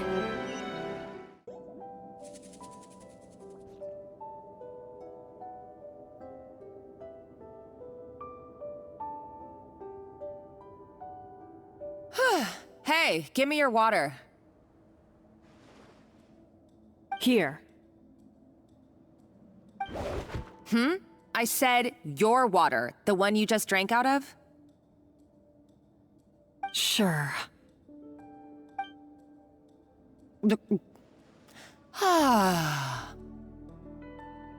All those years slaving away under Escoffier, and then you. Today, it's finally paying off. Not only have I found the ruin that Savelli kept hidden, but I also get to boss you around like my little lapdog. Hey, go scout ahead for me. If we need to do any more blast tunneling, I want to know where to lay the explosives. Did you not hear me? Get going. Why don't you do it yourself? Oh, when did you learn to fight back? You're always so compliant when I give you instructions by letter. That's because you threatened to expose me for the Lumiline incident. I swear, if I'd known what you were planning, I'd never have... Ha! Don't be so self-righteous. Admit it, you've always been jealous of Escoffier. That's why you lapped up everything I told you. You were terrified of her finding out about your part in the Lumiline incident, and you resented the way her reputation hung over you. So you jumped at the chance to convince yourself that she was the villain, that she deliberately hid her secret recipes from you just to hold you back. It was the only excuse you needed to justify getting back at her. First, idolization, then jealousy, suspicion, and self-deception. That's what this comes down to. It was the same story with Savelli and my ancestor. He offered Modeste his friendship only to murder him out of vanity. He promised to explore the world with him, only to later destroy all records of their adventures. It's a miracle I even found this place. You have no idea the countless hours I spent piecing it all together. So you see, you're no better than Savelli. If you can't beat him, betray him, right? I am no Savelli, nor will I ever be. Oh, put a lid on it. You really think you can absolve yourself of your vindictive and jealous behavior now? Just because you finally realize that Escoffier never kept any secrets from you? You didn't show any remorse when she left, or in the cooking contest. Why start now? You have no right to redemption. You're right. I don't deserve her forgiveness. But I am done being bullied into submission by you! Ooh, feisty. But you should watch your tone. Talking to me like that could get you in big trouble. I somehow doubt that. Since I poisoned both our water bottles. What? Ever since I learned the truth, I've been biding my time, waiting for this moment. You've played me like a fiddle for so long, and now this is payback! But you drank it too! It's what we both deserve. This is the price we must pay for betraying Escoffier. You'll die here with me, Monica! You.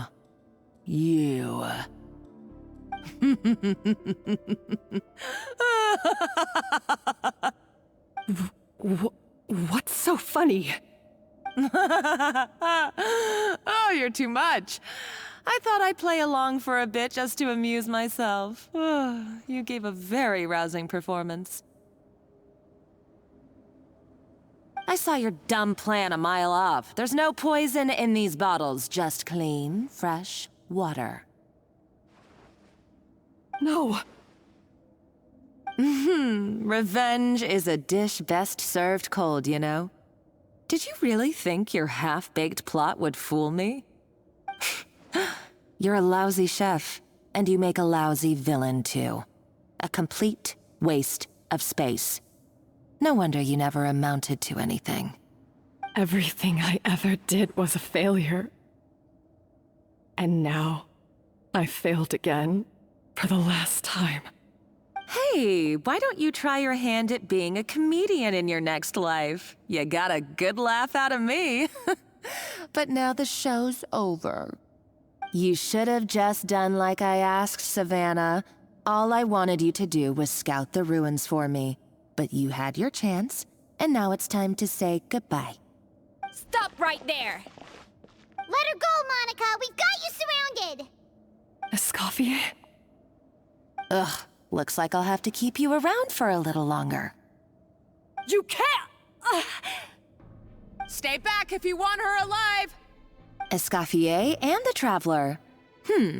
I can't take you both on in combat, but if you so much as flinch, I can end Savannah's life in a heartbeat. Monica, what are you hoping to achieve by this? You're about to commit murder, and for what? A recipe? A recipe? You chefs are all blinded by your myopic focus on kitchen affairs. Well, some of us actually have bigger fish to fry. Modeste had a secret. The truth behind his so-called genius, the je ne sais quoi factor in his Gâteau de Bourg, and it's right here in these ruins. Are you serious? You're here because of a Gâteau de Bourg obsession? You've gone completely mad! I couldn't care less about the cake itself. No, the real treasure is the secret ingredient that Modeste sourced from these ruins. He and Savelli were fools. A priceless treasure of Remoria in the palms of their hands, and they thought, ooh, this would go great in our cake mix. We're talking about a powerful stimulant that also sharpens the senses. That's no cooking ingredient. It's a groundbreaking drug. That's right, I've done my research. It was a drug that Remoria developed for their war machine. I could make a killing by selling it to the treasure hoarders or the Fatui. Will you listen to yourself? You're completely delusional. My eyes are wide open. Just wait till I get my hands on this treasure. You'll see what a fool you've been.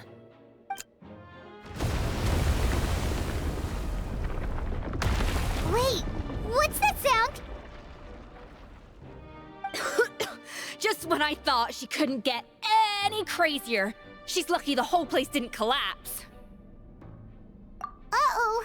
Savannah's going too! Monica must have taken her. Oh, what a coward. She's only taken her hostage because she knows that she's no match for you. That's true. Even if she finds the treasure, she'll need Savannah alive if she wants to get out of here in one piece. Oh, well, our path's been blocked, so let's look for another route.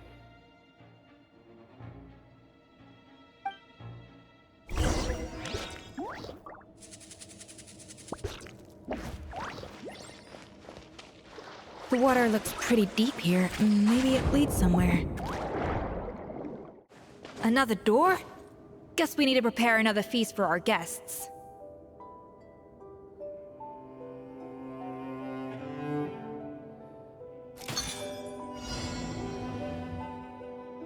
Yeah!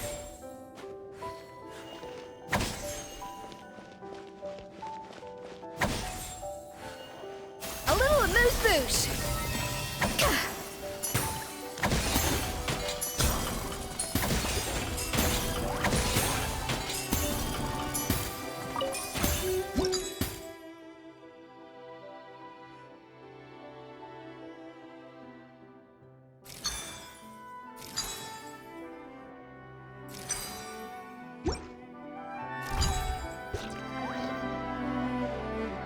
Off to the freezer!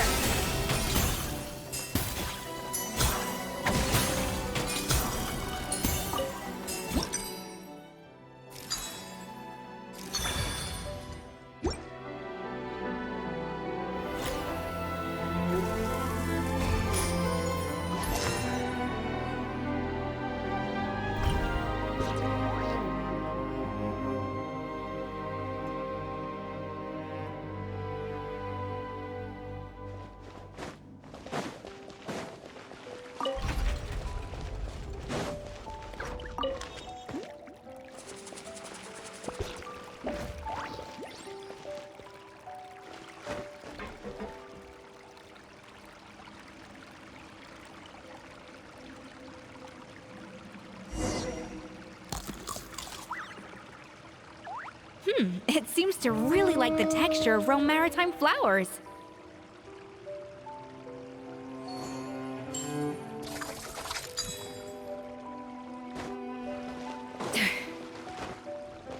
A little amuse-bouche! Yeah! Yeah! Yeah!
Hold the line!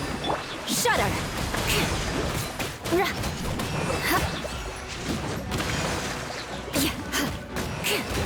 Beg for mercy.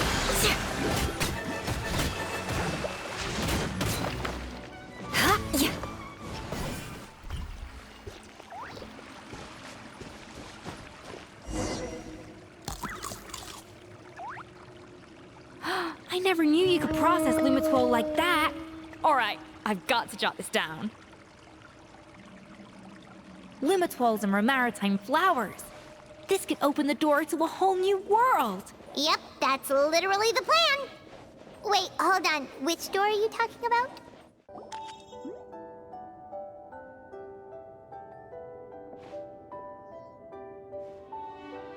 That's strange. These don't look Grimoirian to me. More like last century Fontaine. Adventurers from last century Fontaine, huh? Oh, Modeste and Savelli, do you think they camped here? By the looks of it, this was a one-person camp. They adventured together, but maybe one of them came back alone at a later date. Huh, you really think so? Trust our adventurers' instincts. We're pros at this stuff, just like you're a pro in the kitchen. Okay, well, the Traveler has more adventuring experience overall, but Paimon's definitely a pro rummager from all those treasure chests. Darn it! Paimon was just about to show off her rummaging skills! Huh, no kidding. Are all adventurers so obsessed with journaling? I mean, I guess I take a lot of notes when I'm cooking as well, but I thought that was just me. Anyway, let's find out who was here. It's been years since I've last visited these ruins. It's exactly the way I remember it. This place probably hasn't changed in millennia. Sadly, up above, on dry land, everything has changed. The treasure of Remoria. That's what we used to call it. Modeste was right about its potential. It turned Gâteau de Bourg into a national sensation. Our limited stock of the substance meant that the gâteau could only be produced on a small scale, but this only drove up the popularity all the more. Modeste was right about that too. He predicted all of it. He was praised as a genius, while I, as the one person who'd ever disagreed with him, was labeled a talentless fool. Modeste tried his best to console me, but I knew better than anyone just how great the gulf was between us. Our conversations grew scarce, and we saw less and less of each other. I didn't fight it. He had new friends and a career of his own. Why invite further disdain by inserting myself where I did not belong? I told myself that maybe one day, when I finally created a masterpiece of my own, I'd be able to face him without shame. Or maybe one day, when I've put these feelings of self-loathing behind me, I'd be able to ask him with a smile on my face, how about we go on one more adventure, for old time's sake? Unfortunately, that day will never come. So it was Savelli. From the sounds of it, he came back after Modeste had already died. I always thought it was just a legend. But if it's true, then this must be the place where they found their secret ingredient, the birthplace of Gâteau de Bourg. In that case, what does that say about the death of Modeste? If it's all true, maybe Savelli really did have something to do with it. The taste of Gâteau de Bourg has changed. Modeste was convinced of this, even though everyone swore they couldn't tell. Being the perfectionist that he was, he refused to accept even the slightest flaw in his work. He stopped all sales of the product, locked himself away in the kitchen, and worked day and night, vowing to find out where he had gone wrong. But as he baked and taste tested over and over again, he found he only strayed further and further from the original taste. It was only when he was sipping on coffee one day and realized he could not taste the bitterness that the truth finally dawned on him. What had changed was not the gâteau, but his sense of taste. The treasure of Remoria stimulates the senses, taste included, and invigorates the spirit. In the short term, it offers people the ultimate gourmet experience, but in the long term, it dulls their senses entirely. In hindsight, it made perfect sense. After all, why would a culture that sought liberation from the constraints of their bodies care for the loss of their senses? But we realized it too late. We were just too late. Over the course of his many culinary experiments, Modeste exhausted the remaining supply of the treasure of Remoria. He consumed it all himself. The finest culinary talent of his generation now faced a future in which he would never be able to taste anything ever again. Finally, in despair, he took his own life. And because we had become estranged, I could not be there to stop him, to offer some words of comfort, or even to say goodbye. Yet despite everything, he sent me his final letter. The treasure of Remoria? Guess Monica was really onto something. It really was a kind of drug. So, Modeste chose to end his own life. Then, why all the rumors that Savelli murdered him? Also, neither the Codex nor any other contemporary records make any mention of the treasure of Remoria. It's almost as if someone deliberately erased it from history. Modeste told me everything in his final letter. His was a tale of how even a genius could fail, and how much more devastating it is when it happens. Did he hope I would gain some personal catharsis from knowing the truth? Or maybe he wished for me to warn the public about the dangers of Gateau de Bourg, proving that I had been right all along. But if the public ever learned how Modeste's greatest triumph became his undoing, his fall from grace would be swift and merciless. 1 minute a genius, the next a joke. It would surely spell the end for his restaurant too. What would be his legacy then? How would future generations view everything we built together? I fear the scorn I have faced these last years would pale in comparison to the scorn shown to him by the history books. I cannot let that come to pass. I will do what I must to protect his name. It will mean tampering with his notes to remove the damning details, leaving mere fragments of our story behind. It may lead his family to suspect me of having a hand in his demise. But if that's the price of destroying all evidence of my crimes, then so be it. I would rather the world believe a tale of genius and jealousy than see his reputation in tatters. The final loose end is the evidence here, at the bottom of the sea.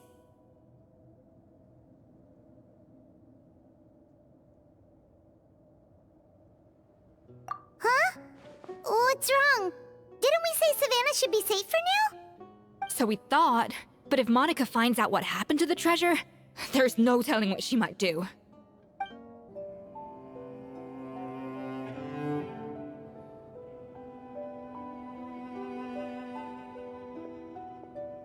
The treasure of Remoria.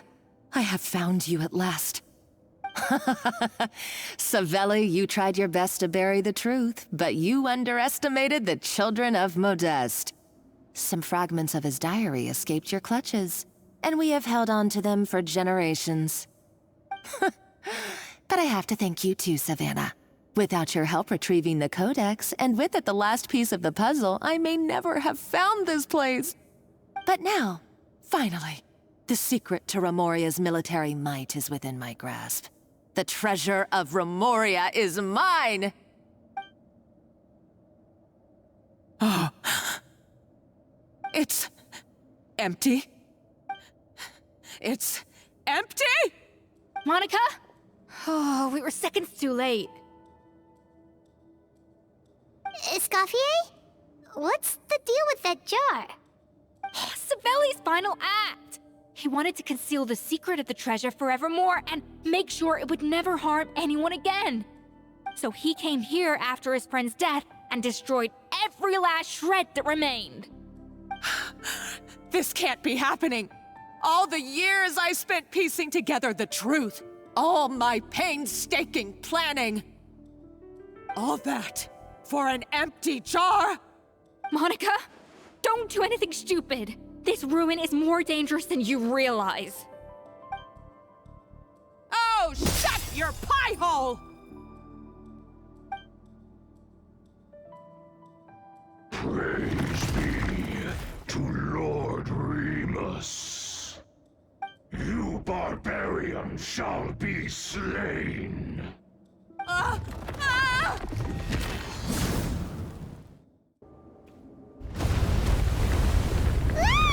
Why is this place still shaking? Either way, it's all her fault. Enough chit-chat. Let's get out of here, Traveler Escoffier, come on! Okay, I'm coming. Huh? Oh, no, you don't. If I can't get what I want, neither will any of you. I've got nothing to show for my life's work so far. But if I can take another so-called genius down with me in my final moment, then it was all worth it. You're a psycho!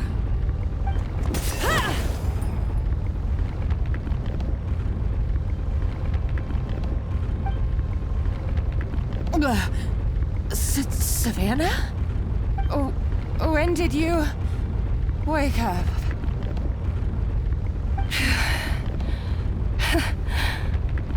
I may be a lousy chef, but it looks like I'm not a complete waste of space.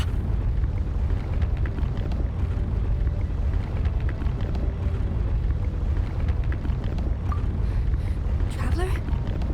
Okay, let's go!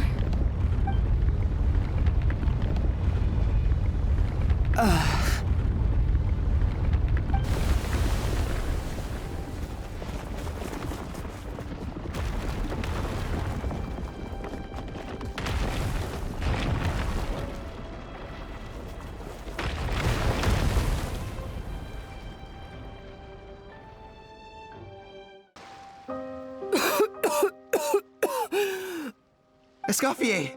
Savannah! Traveler! And Paimon! Venejem, what are you all doing here?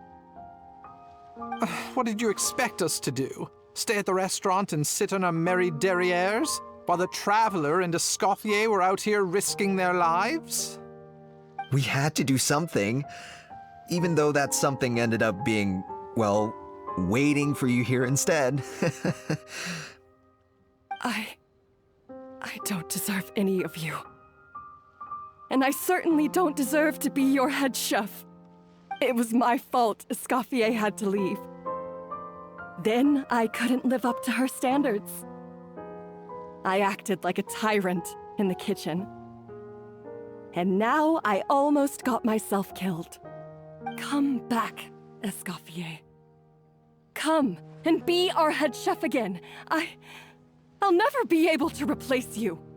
Okay, so everything I said to you the day I left, it just went in one ear and out the other? Huh? Sorry, I was kinda in my own head at the time. All I could think about was the Lumiline situation. What was it you said again? Forget it. It doesn't matter. Anyway, I didn't leave this job because of you. And you're not nearly as awful a chef as you think.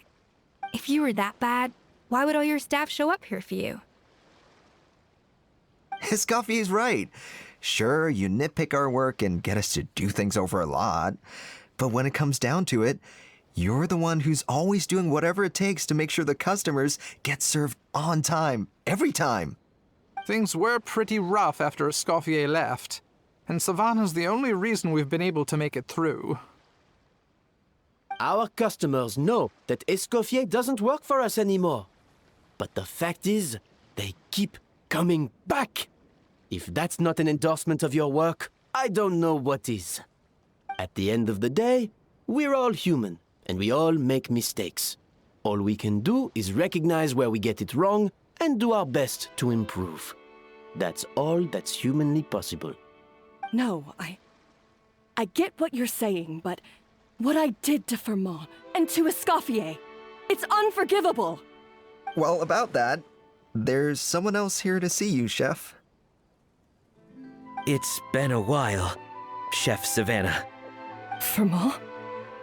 I'm so sorry. I put far too much pressure on you. And the way I stubbornly refused to go and see you after you fell ill. There's no excuse. But I'm too late, aren't I? The damage is done. I heard that you can't even hold a kitchen knife anymore. Actually, I think I'm going to be just fine. Huh? We thought Firmin's problem was purely psychological in nature. But after the threat letter came to light, it got Firmin thinking. And then he remembered the tea that Monica used to give him every night. And as it turns out, she was lacing it with Lumaline the whole time. No way! Doesn't that cause nerve damage? It can. High doses pose a risk of serious nervous and sensory complications. But if you calculate the dosage carefully, you can control the extent of its effects. A small dose might simply make a person more emotional, whether that mean more fragile or more hot-tempered. No wonder it seemed like you'd lost your edge. I asked my friends at the Fontaine Research Institute about it. They said that with the low dose I was taking, the risks are pretty small. They also fixed me up with some meds and said I should recover in no time. Well, that's what happens when you give someone a little bit of hope to cling on to. There's more. We believe that Firma was likely not Monica's only victim. You mean she poisoned me too? Oh, so that's why Savannah's been so irritable this whole time! Let's not be too quick to blame everything on the Lumaline. That stuff can only amplify what's already there. So tasty food will seem like the most delicious thing in the world, while food you don't particularly care for will become utterly revolting. So you better make sure you reflect on your behavior and apologize to every single person you've wronged. I will. I'm sorry. There's still one question that's really bugging me. Why is it that no matter what I do, my Gâteau de Bourg never tastes the same as yours? Is it just... I mean, is it because you're a genius and I'm not? It's because the heating element in your oven is broken, you silly goose. What? Huh? I felt like something was off during the cooking contest. Once I got around to checking all the equipment, I noticed it right away. There was a half-degree discrepancy between the temperature setting and the actual temperature. All the ovens in the whole kitchen had the same problem, which confused me at the time, but by this point, it's pretty obvious that Monica must have tampered with them. I would have figured it out the day of the bake-off, since the issue affected both our teams. But of course, Monica sabotaged mine so that could never happen. No. I spent so long trying to find out where I was going wrong, and then you pinpoint the problem in just one night? It all comes back to one simple, undeniable truth. You're a genius, and I'm just plain old Savannah. Oh, cut it out! Stop the woe is me act for a second and just think. I came up with this recipe. You don't think that might have something to do with it? Do you know how long I spent perfecting my Gâteau de Bourg? 3 years! 3 whole years! I know this dish inside out, back to front and upside down. And you've been head chef now for what, 6 months? If that? A couple hundred failed attempts, and you're gonna throw in the kitchen towel and declare you'll never be successful because you're not a genius. You clearly have no idea how many kitchen failures I've had under my belt, or just how long it took me to finally get my recipe to a level I was satisfied with. Genius or not, everyone makes mistakes. Modeste did, Savelli did, everyone does. You're only a lousy chef if you don't face up to your mistakes, learn from them, and then keep chipping away until you crack the problem once and for all. Surely you haven't forgotten all that.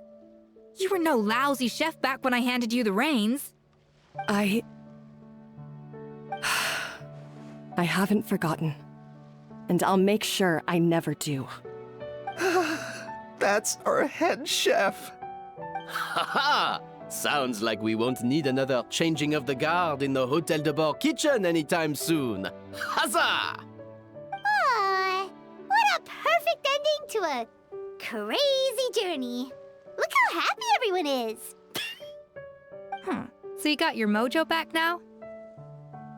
Yeah. Thanks to you, Escoffier. In fact, no. Thanks to all of you. Aw, friends again! So nice to see them finally settle their beef. Good. So now that's out of the way. It's time for payback. You cheated in our last bake-off, and I demand a rematch right now. Huh?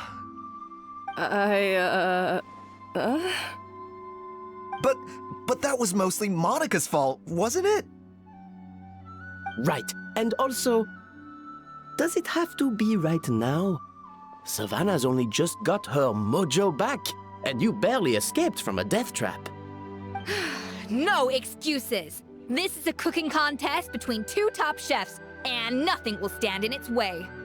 So grab your spatula and get ready, because this rematch is happening today, right now, this instant. Hey, so, this whole time you were salty about losing? The second cooking contest commences now! This time, no more games, and no holding back!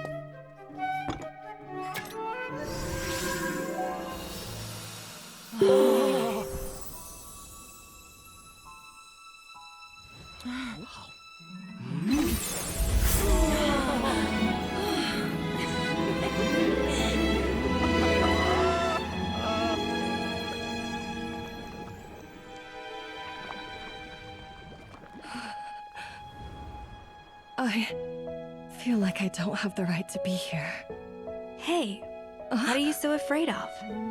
You can't unbake it now. And if you don't serve it, then good or bad, you'll never find out how to improve. If you're too scared to fail, you'll never know what real success tastes like. So? Embrace your failure. Taste it. Digest it.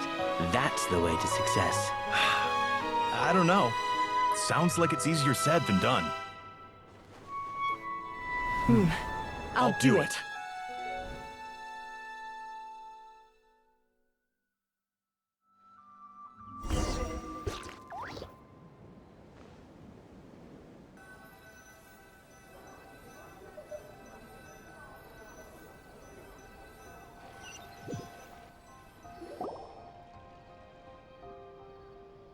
The results are in! A landslide victory for Escoffier! Quite rightly, too. Piece of cake.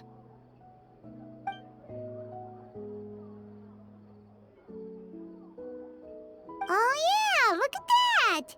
Savannah looks pretty chipper too, considering she lost. Now, where were we? Yes. Do you have any more questions for me after everything that's happened? I thought Navia would have filled you in. And actually, I said all this to Savannah before I left. Although, as we saw, I don't think any of it sank in. I had two reasons for leaving. One was the food safety incident, of course, but the other was that the Hotel de Boer had reached a point where it didn't need me anymore. So I decided to step down and look for new opportunities to improve myself. Improve how? Well, a while back, I got to know a fellow chef from Liyue, and in her, I saw so many new possibilities. She has that same adventurous spirit that Modeste and Sibeli had in their youth. Slime mucus, lizard tails. With her, nothing's off the table. There's a whole world of new flavors out there waiting to be explored, hiding away in ingredients we overlook. Case in point, remember those Romaritime flowers down in the ruins? I used them in the cooking contest just now. Did you taste the difference? What? Paimon didn't notice at all! Half half of the art of cooking is dissecting the recipes of previous chefs and figuring out the exact constellation of elements that gave their work its signature taste. And the other half, it lies in freeing yourself from the confines of the kitchen. You've got to go out and explore the endless possibilities out there. Uh-oh. Paimon's suddenly not sure she wants to try your cooking anymore. Don't worry, it's not going to be a free-for-all like in Modeste's time. Before I put anything into my food, I'll obviously do my research, make sure it doesn't contain any harmful substances. In the meantime, take this. It's a recipe for Petit Gâteau de Bourg revised version. I tweaked it to suit your needs as busy adventurers. Hope you enjoy, and remember, feedback is always welcome. All right! So, do you ever see yourself returning to Hotel de Bourg? Oh, of course. I've already promised Banisham that I'll come back every once in a while to make sure the quality of the food remains at an acceptable level. You know, Paimon's still a little disappointed that we never got to see the treasure of Remoria. Surely Monica wouldn't have gotten drawn in so deeply if it wasn't for all the mystery surrounding the original Gâteau de Bourg. She practically dedicated her life to finding the lost pieces of Modeste's diary, then went to all that trouble to infiltrate the Hotel de Bourg. And in the end, it was all for nothing. Since you mentioned the treasure, between Modeste's writings and what we saw in those ruins, I think I may have figured out the truth. The so-called treasure of Remoria was most likely a substance that the Remorians extracted from lumitoiles, better known to us as lumiline. Huh? So then, why all the hype back in the early days of Gâteau de Bourg? Don't forget, it was a very different era. We could barely even refine sugar back then, so desserts were very much in their infancy. In a world of bland food, it's no wonder that the first thing to really excite people's taste buds took the world by storm. And as for the lumiline, it may well have been somewhat valuable in ancient times. But these days, it's just another drug from the Fontaine Research Institute. Even if Savelli hadn't destroyed it all, I doubt it would be worth that much these days.